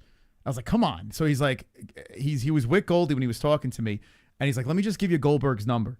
And I was like, you're gonna give me Mike Goldberg's number? You're gonna give me Mike Goldberg's number? Mike Goldberg? Like, I'm like, no fucking way. And I don't really get starstruck or anything like that. But this, think about it. Look what we do for a living, right? Like, we're basically like doing the UFC. Like, our job is to cover the UFC. And then we get the guy that actually called all the big fights, you know, on the fucking show. So when we were texting back and forth, he was super cool. And once we locked up a date and this and that, I remember telling my mom and my parents, I was like, this is the fucking coolest thing ever. This is literally like the coolest thing I've ever done. It's crazy, man. Think about this. You're at home, like we work from home, right? Mike Goldberg's fucking fancy cars in your driveway, and he's walking in to do, like, you know, hours of content with you. You know, just walk in and just watch fights with you. That's crazy. Imagine like watching a movie with your favorite movie star, you know? Like, or your favorite athlete, you know, watching a whatever sporting event, or in the UFC, you know, it's nuts, man. It really is. It's a dream come true. It's like, this is like, we through Guru and stuff like that. And he's like, not even Mike Goldberg could change it, save your channel. Like, it was such a boss move by us to have him on. You know, it was the coolest thing because no one's done it. No one's done that before. You know, it's crazy, man. I'm gonna fast forward a little bit here. We're having pizza with Mike. I really round. I understand. I really treated him well. And then we have Jesse over here. So we had like the virtual desk over there. I had to slap a thing together real quick. Islam has control, but Volk is beating the crap out of him. So then Mike took a step back because he started to realize that, you know, like, he did see some of the chat. So he started to kind of pull back a little bit. Yeah, Volk is really turning. But what's crazy is now Mike's got to take second fiddle to two dopes on YouTube. You know what I'm saying? Like, that's crazy, man. It felt so fucking weird. Officially famed. I was a superstar from the beginning. What are you talking about? His voice was big to me growing up, right? Right? I mean, think about Goldberg, man. The famous lines and all those big fights. Here, let's look at the chat. I'm just curious. Like, who's in this chat? It up with the striking here. Look he's at this. in a vulnerable position, but he's using it to My God. Yo, he's losing his mind. best interest. Volk's losing his mind. He's screaming and just throwing hands back. With that lock around his waist, he's like, whatever, bro. Mike Goldberg will never Man, come I'm back surprised here. His arms aren't gassing. It's 2-2. It's 2-2. Wow. We got split going into 5. I'm going to go 2-2 That's as well. insane. So you were talking about the main event here, Volk and... Yeah, Volk actually, remember, he put on a good show. He gave it to, like, people were literally saying Volk won this fight. Saying 2-2. I had Volk first. You gave Islam that one? I had Volk first, Islam second. You had 2-1 going Volk into this. Third, Islam fourth. Oh, so you're giving Islam this one? Yes. Oh, wait. Yeah, Mike is like this is crazy, man. Mike, what's going through Mike's head? Like, what is he thinking? He's like, what the fuck am I doing here? What am I doing here? Why did I sign up for this shit? But no, he was totally cool. The fight gets stopped. That's a great job by the corner by the cut man. Yeah. Well done, guys. Well done. Because that's a nasty Holes cut. is In a not bad place scripted, below and I the love eyebrow. you all. Great respect for getting the legend Goldie on this show. Back to sparring with my 10-year-old. He is out on his feet. Yeah, you guys had the ability to fucking donate and say whatever to Goldberg. Shit, man. That was a cool experience. Yeah, if you want to see that stream, you can go back. It was the UFC. It's a long ass stream, but if you ever want to go down memory lane, Volk fought on that card. It's UFC 284. Makachev, Volkanovski, Rodriguez, Emmett. This is super cool, man. What a moment that was. That was a big moment for us. Doesn't show on your end the top message, no shit, Sherlock. That's right, no shit, Sherlock. Just like that. That's right. Let's see, what under does it look good? So Diego's still a slight under. Michael Chandler's an under. Pitbull's an under. I'll probably jump on Pitbull. I'm thinking about jumping on Mitchell just for fun, the gambling, but I don't know. I got to be honest with you, Dominic Reyes. Let's see. I think Dominic Reyes can knock out Krylov. I got to be honest with you. I think he could. Wow, 65% of the community picking Reyes. He might be an under to look at. He's looked a lot. He's looking like he's turned back the clock. Yeah, how many people were in the chat for that Goldie experience? Let me know. A good card, yeah. Def Rest. Sean Woodson is the favorite over Ige. Ige getting that plus money. Reyes beat Jones. I mean, in live, yeah, if you watch that stream back, we all thought, everyone in our room, my parents were there, I was there, Jess, we were all saying that John lost that fight. But in a rewatch, I think John won. I think John squeezed it out. Reyes looked great, though. He looked fantastic. I think I picked mostly finishes on the main card. I may need to change some. All right. Good luck. How about Jan getting plus money? That's a juicy one. Man, Jim Miller, plus 500. Darren Elkins, let's see. What's the age on these guys? Elkins is 40. Rose is 35. I may take a swing. I don't know. Dumas, underdog on Alexa Chuck. Mitch Raposo, who's that hype train. What's the size? I assume this guy's got way more experience, though. 29, 26, 5'5", 5'8". This guy is he's a prospect out of Massachusetts. Trayshawn, I'm definitely running with Trayshawn on that one, just for the shit. Trayshawn as a dog is always fun to throw money on. Yeah, Trayshawn's gonna be a fun one. I'll probably make the bets tomorrow, after the press conference. But Trayshawn, I'm definitely gonna run with for sure. We got to get him back on. He's good. He's a good dude. Yeah, it's a fun card, man. It's top to bottom. It's a good card. We got a clam fight to open up, and we get that out of the way. We're rolling, and the other clam fight's interesting. Yeah, I like this card. I even like the way they placed this card. It is weird, though. Paddy Pimblett versus Chandler in the co-main event. A little strange. Like, it's a good fight, but it just feels like, I don't know, I feel like we're missing. Like, the card's so balanced, so I guess it kind of works, but I don't know. I just feel like something missing in the co-main there. Even though it's a really fun fight to think about, it just feels like it should be lower on the prelims. You look vaccinated. I'm vaccinated, but not boosted. I missed out on the boosted train. I think it picked mostly finishes on the main card. Actually, I'm not even fully vaccinated, unfortunately. I didn't put all the poison in me. Let's see. I was there for the card with Goldie, just like that. No shit, Sherlock. Paddy versus Chandler is going to end in a knockout, so it's trying to get people hyped for the main event. I don't know if that's destined for a finish. I'm not quite sold that this is destined for a finish. This could be a knockout, drag out. This could be a stuck against the fence battle for position fight too. It could be. Like, you like to think that it's going to be a train wreck of a fight. Like, that's what I'm hoping for. But there's a lot at stake for a guy like Paddy Pimblett. You know, he may have to adjust, and if it's a firefight, you know, it may be a lot of Paddy looking for submissions. It could be that. Paddy versus Chandler is going to be, I read that. How much taller is Paddy? Paddy is, it says 5'10", 5'8", but I think Paddy's going to look a lot bigger out there. Paddy's like, I don't know if that's a right stat. He seems pretty big. It's weird. Like, anytime I see him in a face-off, he looks big. Looks like a big guy for the weight class. But they say he's only 2 inches bigger. I've met Michael Chandler. I don't believe he's 5'8". I think that is embellished, because I was a lot taller than him. But yeah, let's look at Chandler's resume. I mean, he lost to some good guys. It's not like he lost to bums. Yeah, Chandler's tiny. When I met him, he's not big.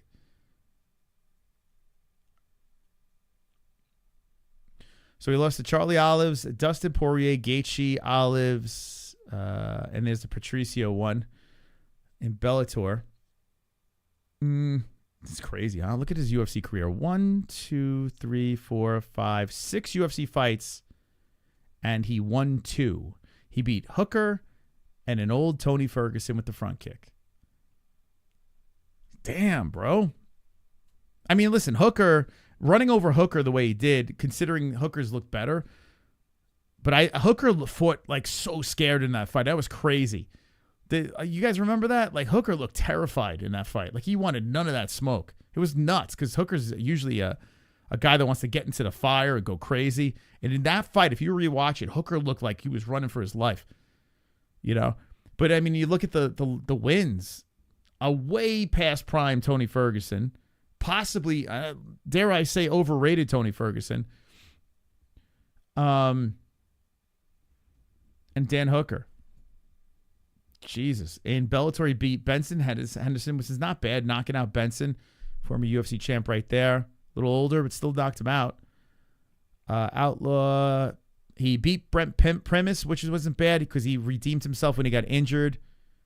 Grits, Yamuchi, here's another Benson win. He beat Pitbull earlier. The Caveman Rickles. Derek Campbell, he lost to Will Brooks 2 times. Ugh. He did lose to Eddie Alvarez, but he did beat Eddie Alvarez. And I tell you what, the Eddie Alvarez-Michael Chandler fights, I can't freaking believe that was 2013. That's fucking crazy, man. That's crazy. Those are 2013. Those fights were bangers. Michael Chandler in that era, that's, you know, think about it. Listen, Chandler's long in the fucking tooth. I know he's in great shape, but when Chandler was doing shit in wars, you know, that was a long time ago. Yeah, I got to go with Paddy on this. I got to. As much as it kills me. It doesn't kill me, but I got to think Paddy's going to win this. We'll watch it tomorrow. Watch the press conference. Guys, I got to say this. I had a good time. I didn't even have an edible. We had Jesse. If you missed it, we had Jesse on earlier. Holy shit, had no idea you were still going. Smoked some brats with sauerkraut. Yeah, baby. We went 3 hours, 14 minutes on the Gummy Gang. I got to say this. I had a great time tonight. You guys were fantastic. My voice kind of came back a little bit in the beginning of the stream. I don't know what was going on. But a little under the weather. Hopefully you guys enjoyed yourselves. Thank you for stopping by. We're going to be doing our Thursday stream for the press conference. Make some bets. MyBookie. Use code MMA-HOLES. Don't forget. Friday, where there's that Dvalishvili versus Sean O'Malley press conference. I was thinking about maybe just bypassing it and just doing PFL. Like I was going to do the weigh-ins and the press conference. But then I was thinking maybe I should. The PFL was such a banger last week. I don't know. What would you rather? Let me know in the comments. Would you rather me do the press conference and the ceremonial weigh-ins on Friday? Or would you rather me do a Fight Buddies for the PFL? One or the other. Let me know in the chat. Because I think they might kind of overlap. So I don't know if I can quite do both. But let me know in the chat or the comment section down below. Have a wonderful, wonderful evening. Wonderful, wonderful. Good night, friends. Gummy gang, gummy gang, gummy gang, gummy gang, gummy gang, gummy gang, gummy gang, gummy gang.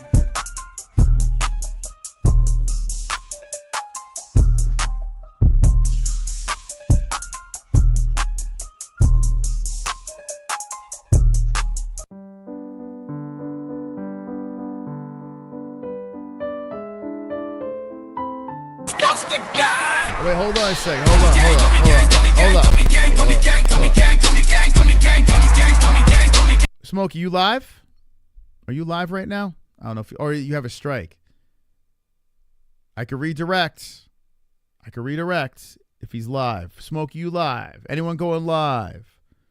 I could redirect. Or you want me to go another 3 hours? You gonna go live or I'll send people to Smokey? Missed the boat on that. I like to redirect. Hopefully it helps out.